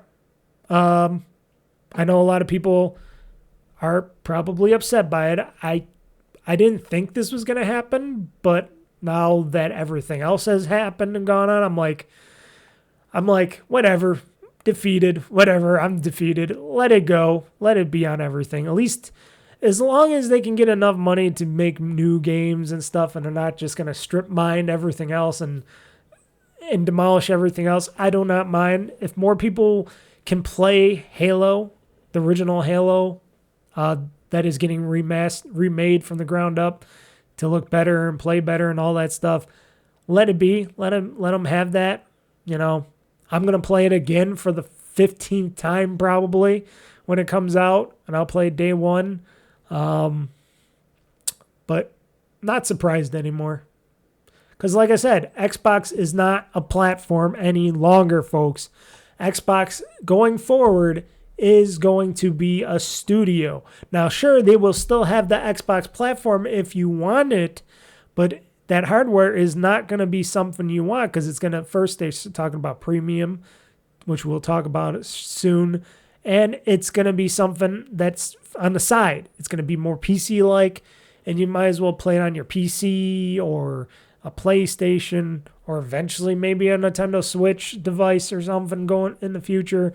But you're going to be able to play your games everywhere. And that's what Microsoft, aka Xbox, is trying to do going forward, is not just focus on one device, but focus on many devices, because they know they can't push that hardware anymore. They know they got their limitations. They'll still try to put out stuff for people if they don't want to play on a PC or another console or device and stuff, and they want to stay in the ecosystem and they want to get achievements and stuff. So that's why they're going to keep making hardware. But going forward, they're going to be a multi-platform system going forward. And that's something we're just going to have to accept for the time being. So apparently on the Xbox Store page, it says this is described as a faithful yet modernized remake of Halo Combat Evolved's campaign, which appeared online. Experienced the original story rebuilt with high-definition visuals, updated cinematics, and refined controls, plus 3 brand new prequel missions, broader arsenal of weapons, vehicles, enemies, and gameplay, modifying skulls, optional modifiers that change combat in a fun and challenging ways, add fresh tactics and endless replayability. So this game is going to have 3 new prequel missions, so that's going to be interesting. And from the ground up, we'll get Cortana again, we'll get Master Chief again. So it has a release window, it says, of 2026, and for all the platforms that's going to be on, and also Steam. So Xbox Series X and S, Xbox on PC, Xbox Cloud, Steam, and PlayStation 5. It's also an Xbox Play Anywhere title. and it'll be on Game Pass day one.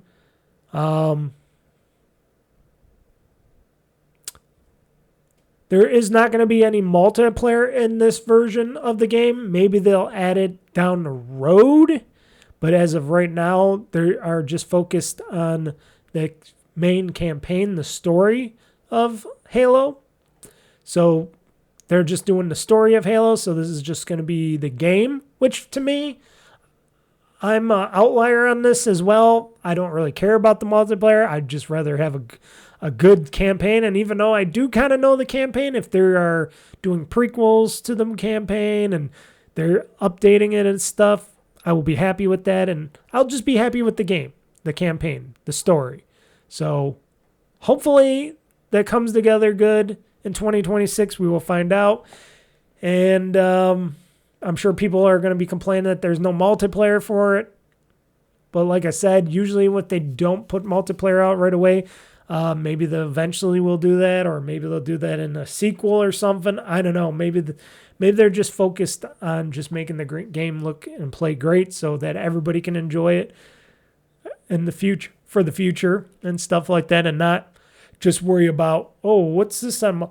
We got to worry about this in multiplayer and that, because there's so many games that do multiplayer, and a lot of people don't play the multiplayer in a lot of these games. So maybe this will be something that they're gonna go forward with for the future. Now, I thought they were just gonna come out with a brand new Halo game, not a remake of the original, but I thought they were gonna go and make the next Halo game after Infinite, and that they were gonna continue that franchise, and that they were gonna, have something new. But they're going back to the first well, and then if it works out well, they'll go do Halo 2 and 3 and 4 and 5, and then maybe the next one. We'll see. I don't know. They're also learning the tech. I know over there they're trying to learn the Unreal Engine tech, because they're not using the whatever Halo engine or whatever engine they were using over there at, what do they call it now? Is it called Halo Studios now? Yeah, it's called Halo Studios. They got rid of the 343 name, and they're called Halo Studios now. So it's taken them a little while, but we'll see how it comes out and how it looks. I'm interested in it, but it's very big, and it's the first time in, what did they say, 24 years that this game is coming out to PlayStation for the first time in 24 years. That's big. That's big. So, PlayStation people out there, congratulations. You're going to be able to play Halo for the first time on your platform. Legitly. So, maybe that Xbox Rog Ally X for $1,000 is not your price point. Well, folks, maybe for the first time, you can get an Xbox Rog Ally X as it drops in price from $1,000 for the first time, when you buy it a little slightly used, of course. So apparently, the Xbox Rog Ally X, the latest powerful handheld gaming PC, which in this article on IGN says it's a terrific machine for them, as they are saying. People are still sticker shocked about the price of $999.99 or $1,000. But now you can get a small discount on this device, on the ROG Xbox Ally X, at Best Buy. If you're cool with buying an open box unit, you can save up to $110 depending on the condition, which to me, I would think each and every one of these should be in very good condition. I don't think there would be like any poor condition Xbox ROG Ally X's out there, you would think, because why would they be in bad condition if it just came out not too many weeks ago? Unless if somebody really doesn't take care of their stuff. But there's some options in the price. So the Best Buy states that these open box units you can purchase at excellent condition is $949.99 for excellent condition. Good condition, $919.99. And in fair condition, $889.99. I wonder what fair condition means. What do you mean? Like they got some smudges and scuffs on the screen or something because they scratched it by accident trying to use it with a touch pen or something? What do they consider fair condition to this? And why would an Xbox Rog Ally X be in fair condition now? So that's a weird thing. So basically, it's basically maybe it has some minor dents or scratches in it and stuff they're talking about here. Packaging might be a little absent, some stuff from it. I'm thinking a lot of these units that they're selling used for these cheaper price points are just from like reviewers and stuff that just purchased their own units and they're just returning them because they don't really want to keep them or really need them. So they just, a lot of them have been sending them back or returning them so that they can get some different ones and stuff. You know what I mean? So these are just going on sale for that. So this could be like a limited time thing because I'm not going to see myself return my unit anytime soon unless if it breaks or something, which I'm hoping it doesn't. But hey, if you are interested in getting an Xbox Rog Ally X system and you might want to get it for a cheaper price and you don't care how used it is, maybe save yourself a few $100. Why not? You know, got yourself some Best Buy gift cards. There you go. I don't know. To me, I like it. It's a great device, and if you still think $1,000 is too expensive, you know, I don't know. I don't know what to tell you because these are all going to be expensive. All the Windows handheld PCs are going to be expensive. Let's just say with the silicon in them. And if you want to get a Steam Deck, go ahead. But the Steam Deck is quite old right now. Quite old. Like I said, that Steam Deck came out what?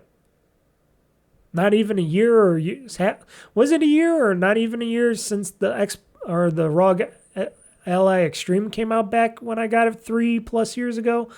So that's still the same type of hardware. You know, they updated it a bit, but it's still the same hardware processing and stuff like that. So you gotta pick what you're gonna get. Because if you're gonna get the Steam Deck, you're gonna be losing out on a lot of games you can't play on it because it is running on a Linux-based emulation system for PC games and stuff, and a lot of those can't be played because of anti-cheat software and all that anyways, so gotta watch out for that. Plus, you know, but if you can't handle a real true Windows machine for gaming and stuff, or a real PC for a Windows-based machine, well, there you go. That's where you got right there. You got either that or the other thing, or I would just say, you know what? Fuck getting any of these devices and go and get a Nintendo Switch 2 and play Nintendo games. There you go. That's the most simplest device you can get on the market right now for playing games. What can I say? Xbox president explains why Microsoft ditched its first-party handheld here. So when rumors of the handheld Xbox console first started doing the rounds a while ago, it became apparent that Microsoft was not only working with Asus on a partner device, but also on its own first-party handheld, similar to the existing home consoles, which Sony's technically doing right now with their next PlayStation, and they're trying to make the next PlayStation handheld. So they're doing that right now over there. Once development on the two started ramping up, Microsoft opted to go all in on the partner device and sideline the internal efforts, something Xbox President Sarah Bond has explained a little bit more. In a new recent chat with Variety, the Xbox exec further detailed why Xbox decided to stick with just partnering with Asus on the handheld for the time being, as opposed to working on both devices. Basically, Bond stated that we could do a partner device much quicker and in a much more innovative way than Microsoft working by itself, likely due to Asus's experience in the market and its existing ROG Ally product line, which that's what I said as well. I said, hey, why not just go all in on the ROG Ally with Asus? Because the first ROG Allies, Extremes and ROG Allies were a big success, at least in my book, even though they still didn't sell as high numbers as people would always think they would, but they still sold good. Even according to Asus, they sold very well, and they do stuff really well. They did that first time around. Asus just did a very good job, at least in my book. And then Armor Crate became better, and everything just became better. And that became my favorite gaming device, at least to me. And now with the Xbox Rog Ally X, that thing just got improved tenfold with Microsoft overlaying some of their software onto there and making Windows a little less cumbersome behind the scenes, which I did not talk about yet. I should talk about that, but the speed reasoning makes sense to us. It would have taken Xbox much longer to bring its own dedicated handheld device to the market with significant R&D costs, and Microsoft ain't willing to spend those extra R&D costs. They're trying to cut costs, manufacturing, logistics, shipping details, and all the rest to figure out. Asus already had a bunch of that in place alongside a base to build from in an existing ROG Ally devices. As for innovation side of things, we're not so sure. Of course, it's also a very tough market to navigate right now, which explains both the cost of the ROG Ally X systems and Microsoft's continued price increases for the Xbox Series X and S. We'll have to wait and see what happens with next gen, whether things will calm down or calm down a bit by then, but it's no doubt a risk to develop and release massive products into the market right now, and we wager factored into the Xbox's decision as well. And also, like I said, Microsoft proper is focused on AI, and they don't really give too many shits about the Xbox brand. They just want to milk it for a lot of stuff. But I have to say before we get into something else, and I forgot to mention this on the podcast part. So if you're watching the podcast, you're getting more of this. If you're watching it on this, you're getting something part of the podcast. So mixing a little bit of the two. But they did, for the Xbox Rog Ally X system, they did do a lot to kill a lot of the Windows processes. When I went in there to do my normal cleanup, sure, you got Office, you got to uninstall, you got to turn off a few things that they have on there, the proper stuff. Like if you don't want Copilot and all that bullshit, you can turn it all off and stuff, which I did, and I got rid of a lot of the stuff. But they did turn off a lot of fucking processes in there that they usually would not turn off. And they really did turn off a lot of that stuff that would cause a lot of usage in the software and hardware and in Windows behind the scenes. And they turned a lot of the background processes off, which I gotta say they did a very good job at doing, because there wasn't that many things that I had to like just get rid of or turn off behind the scenes. I was looking at it and I'm like, there's nothing here that I really got to get rid of to hide, to take away from my performance on my games and stuff. So I think they did a really good job at that. I got to say over there, whatever they did to do that. So good on them. Good on Xbox and Microsoft for doing that at least. But still, expensive as it is and what people want it to be and where Microsoft is, they still don't really give too much shits about Xbox, and they're still like really hurting them in the long run. Like this news story puts out, and this is from IGN, Microsoft has reportedly pushed Xbox studios to deliver a 30% profit margin, allegedly leading to all those layoffs, canceled projects, price increases, and the end of exclusives, because it costs money, and all that Microsoft wants to see from Xbox is profit.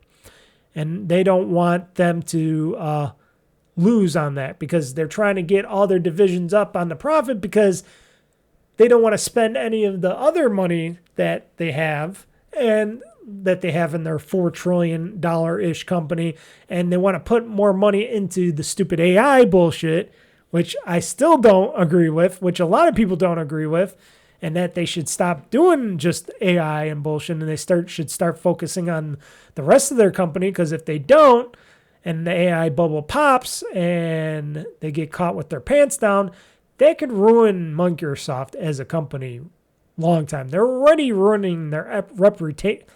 They're already ruining their reputation right now. And they're only digging a bigger hole for themselves going forward with people that pay lots of money to use their stuff. And that's not just consumers. That's businesses as well. And they're not looking too good across the board. And if they're going to continue doing this bullshit stuff, I don't see Microsoft lasting the future. I think Microsoft might go away in the future or change and get smaller in the future, because if Microsoft can't do multiple things and not just focus on one thing and just do more projects and do more of these parts of the company that make them actual money and not just waste a bunch of money, I don't know what to say about that. And I hate to say it because, like I said, they own a majority of the gaming studios right now, and they own a lot of the other things like Windows. They're a big, let's just say they're a big they're a big thing in any industry. You know, computers, technology, innovation, gaming, software, this, that. They're hooked into a lot of things in a lot of places. And if they crumble and fall, that's going to change everything. That's going to be a big downfall for everybody. And they got to stop doing this shit. But will they? Are they going to ever listen to us? They're not going to listen to us. They're not going to care about what I or you say. Maybe eventually when nobody buys any of their stuff anymore, they will. But is that ever going to happen? Because businesses still need to purchase Windows software for their computer systems. We need to still have some fun with our entertainment, and we're in the ecosystems. But is that enough for them? Or is it just these greedy-ass shareholders that they got up there and these corporate greed, the corporate greed in general on the top, you know, with Nadella and all them, and Nadella getting a super big pay package and still crying and saying, oh, I feel sorry for all those people that had to get laid off. That still makes me wake up at night, even though I just got a multi-million-dollar pay package. Yeah, you're bullshitting everybody. But, yeah, so allegedly Microsoft is pushing Xbox game studios to deliver a 30% profit margin, much higher than the industry average. So this led to the division's huge layoffs, canceled projects, and controversial price increases in the multi-platform push, because they got to make money somehow. The cuts to Xbox have been deep. Thousands of staff have lost their jobs over several rounds of layoffs. Games such as Rare's Everwild and an Initiative's Perfect Dark reboot were canceled after years of development. ZeniMax Online Studios game project Blackbird was canned, leading to mass layoffs. The initiative was also shut down last year. Microsoft closed Redfield developer Arcane Austin and Hi-Fi Rush developer Tango Gameworks, which eventually got purchased by somebody else. Meanwhile, Microsoft has increased the price of Xbox Series X and S consoles, and the price of the Game Pass Ultimate went up to $30 a month. The latter, which was a hugely controversial move. Microsoft tried to make the jump to $80 per video game, but ended up reverting back to $70 after fans pushed back on the idea of paying $10 more for Obsidian's The Outer Worlds 2. Most expect Microsoft to go back to the $80 price at some point next year, which still would be probably a bad idea unless if other studios start doing it. If other people start doing it, then maybe Microsoft would try to do that. But if they just try to blatantly do that, I'm pretty sure Xbox fans will say no go, and other people out there would say no go. I don't know. It's just a shame of what Microsoft's doing to this division and what they're doing to their whole company.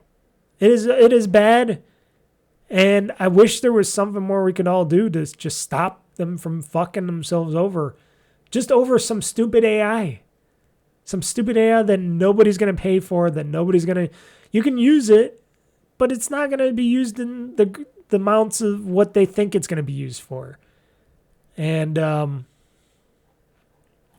It's sad. It's sad because I was always saying, hey, Microsoft's going to do good by Activision Blizzard and all that. I was all for that. I'm like, yeah, let Microsoft buy them because at least they'll fix things, they'll make things better and stuff. And this was before they were getting into AI.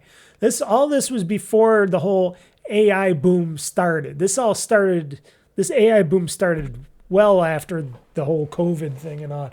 And I was so happy that, oh, yeah, we're going to get Activision Blizzard and all these creative innovation. We're going to end the reign of all the bad that was going on over there at those studios, and Microsoft will help them be better and better studios to make more money for the company overall. And it just turned out really wrong.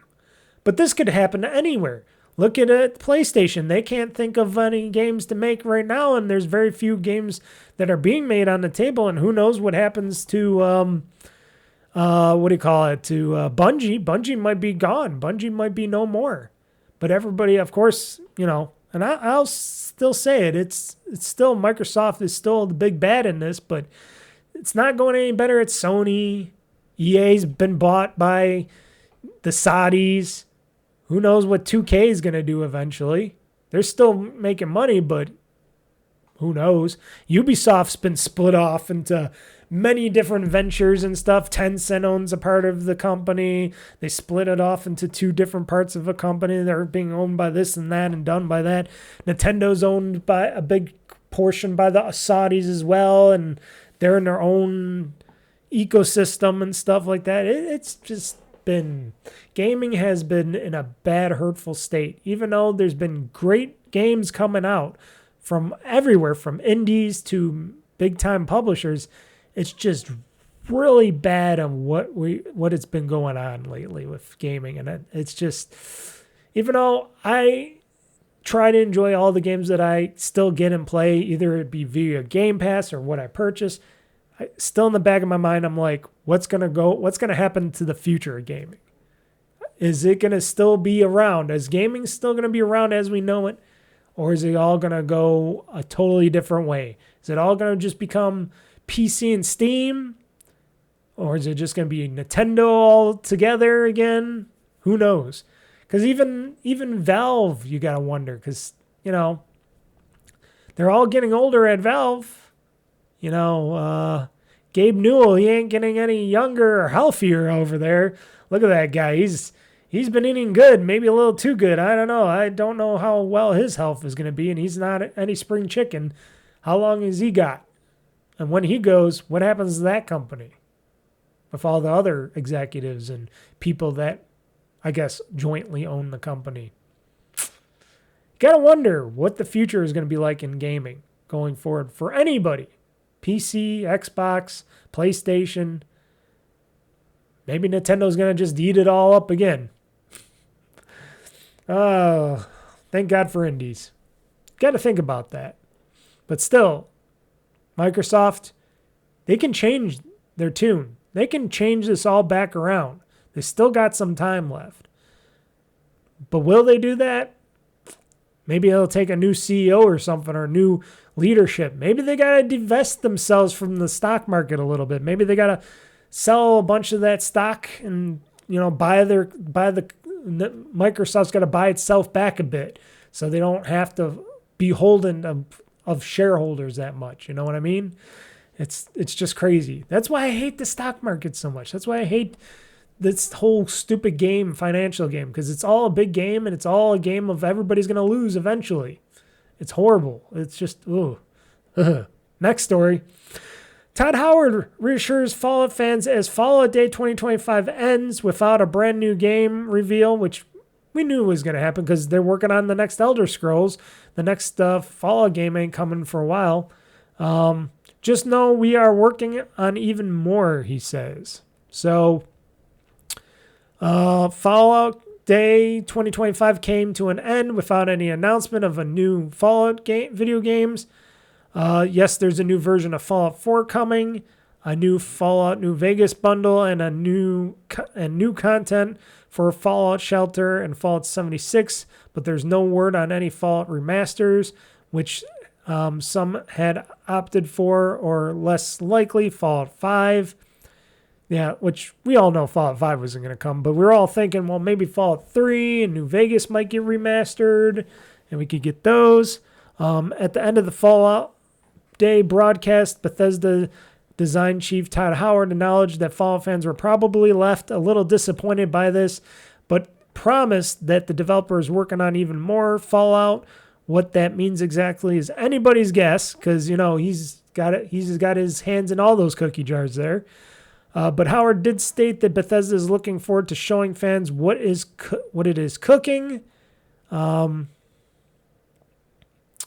Here's a quote from Todd Howard himself after the fact. Even though I am recording this, it's not live, and I'm probably watching myself right now from my desk and reading your chats and that thing you want and this other thing you want. Hey, we read it all.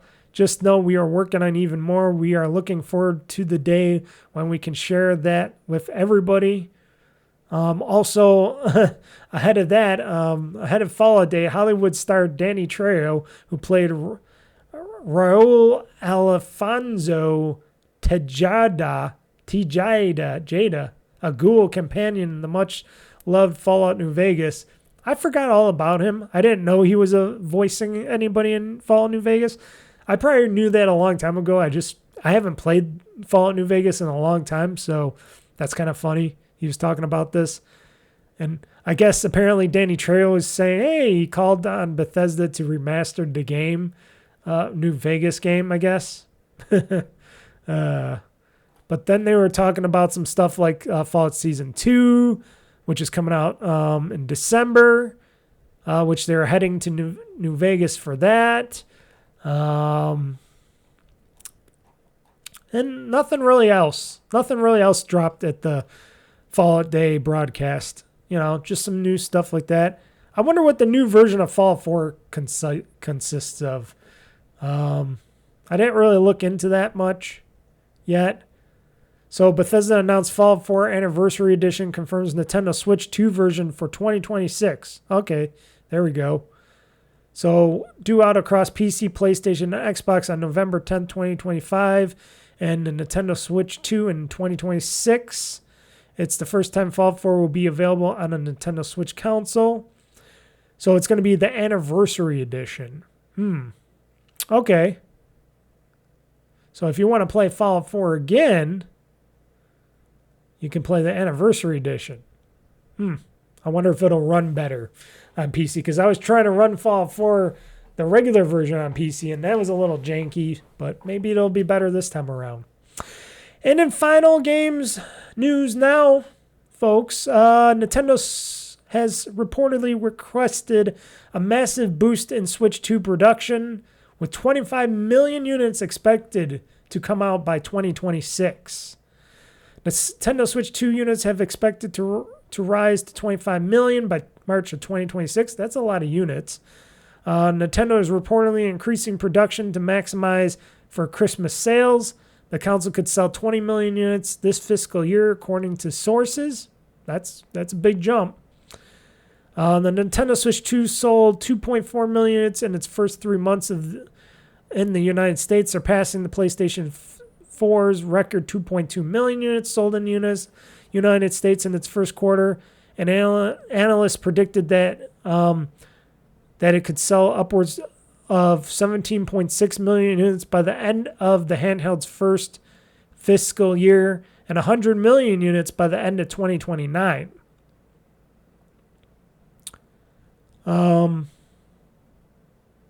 Who knows? I don't know. When I went to Best Buy, and I'm not just saying this as an outlier or anything, but I went to Best Buy, and I was at the Best Buy store picking up my Xbox Rog Ally and stuff like that. My Rog Ally X, I should say. Xbox Rog Ally X.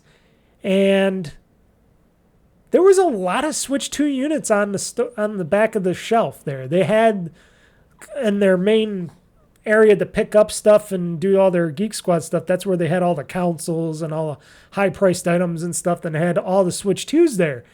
And there was a ton of Switch 2s over there. They had at least hundreds in that store. And then they had a bunch of PlayStation 5s and actually a bunch of Xbox Series X and S's there. I gotta say, I don't know if they're really selling as much as they think they're selling, or they just sell into the places and stuff. I don't know. Is the Nintendo Switch 2 really selling that much? I just don't know. I know a lot of people bought it and are liking it and stuff, but the software is still not there for Switch 2 stuff. And I always said, hey, eventually I will get a Switch 2. I just don't want to get one right away until the Switch 2 has an OLED version of it in, a few years and stuff like that. But are people really spending $500-$600 on a Switch 2 just to play the very few Switch 2 games that you can play on it as of now? Because what do you got? You got Donkey Kong Bonanza. You got that Mario Kart Tour that everybody agrees is not the best Mario Kart game at all. You got Metroid coming, I guess, soon. You got Pokemon, I think. The new ones are coming if they're not out already. What else? I'm trying to think of what other games that are out on that system that people would want to get a Nintendo Switch 2 to get. Kirby Air Riders 2? I don't know. Like I said, I will consider getting one down the road if they have an OLED version or not. Even if they don't come off the OLED version down the road, I will buy one of these down the road because they'll be older and they'll be cheaper maybe by that time. Even though things haven't gotten cheaper, but still, you never know. I don't know. But they're making more, 15 million more units. They want to sell more of them. We'll see this holiday season. I don't know. I think my prediction is this Black Friday and this holiday Christmas season, I wonder if it's going to be a downward trend. I bet you there's going to be less purchases this year than any year out there right now because of all the high costs, tariffs, et cetera, out there.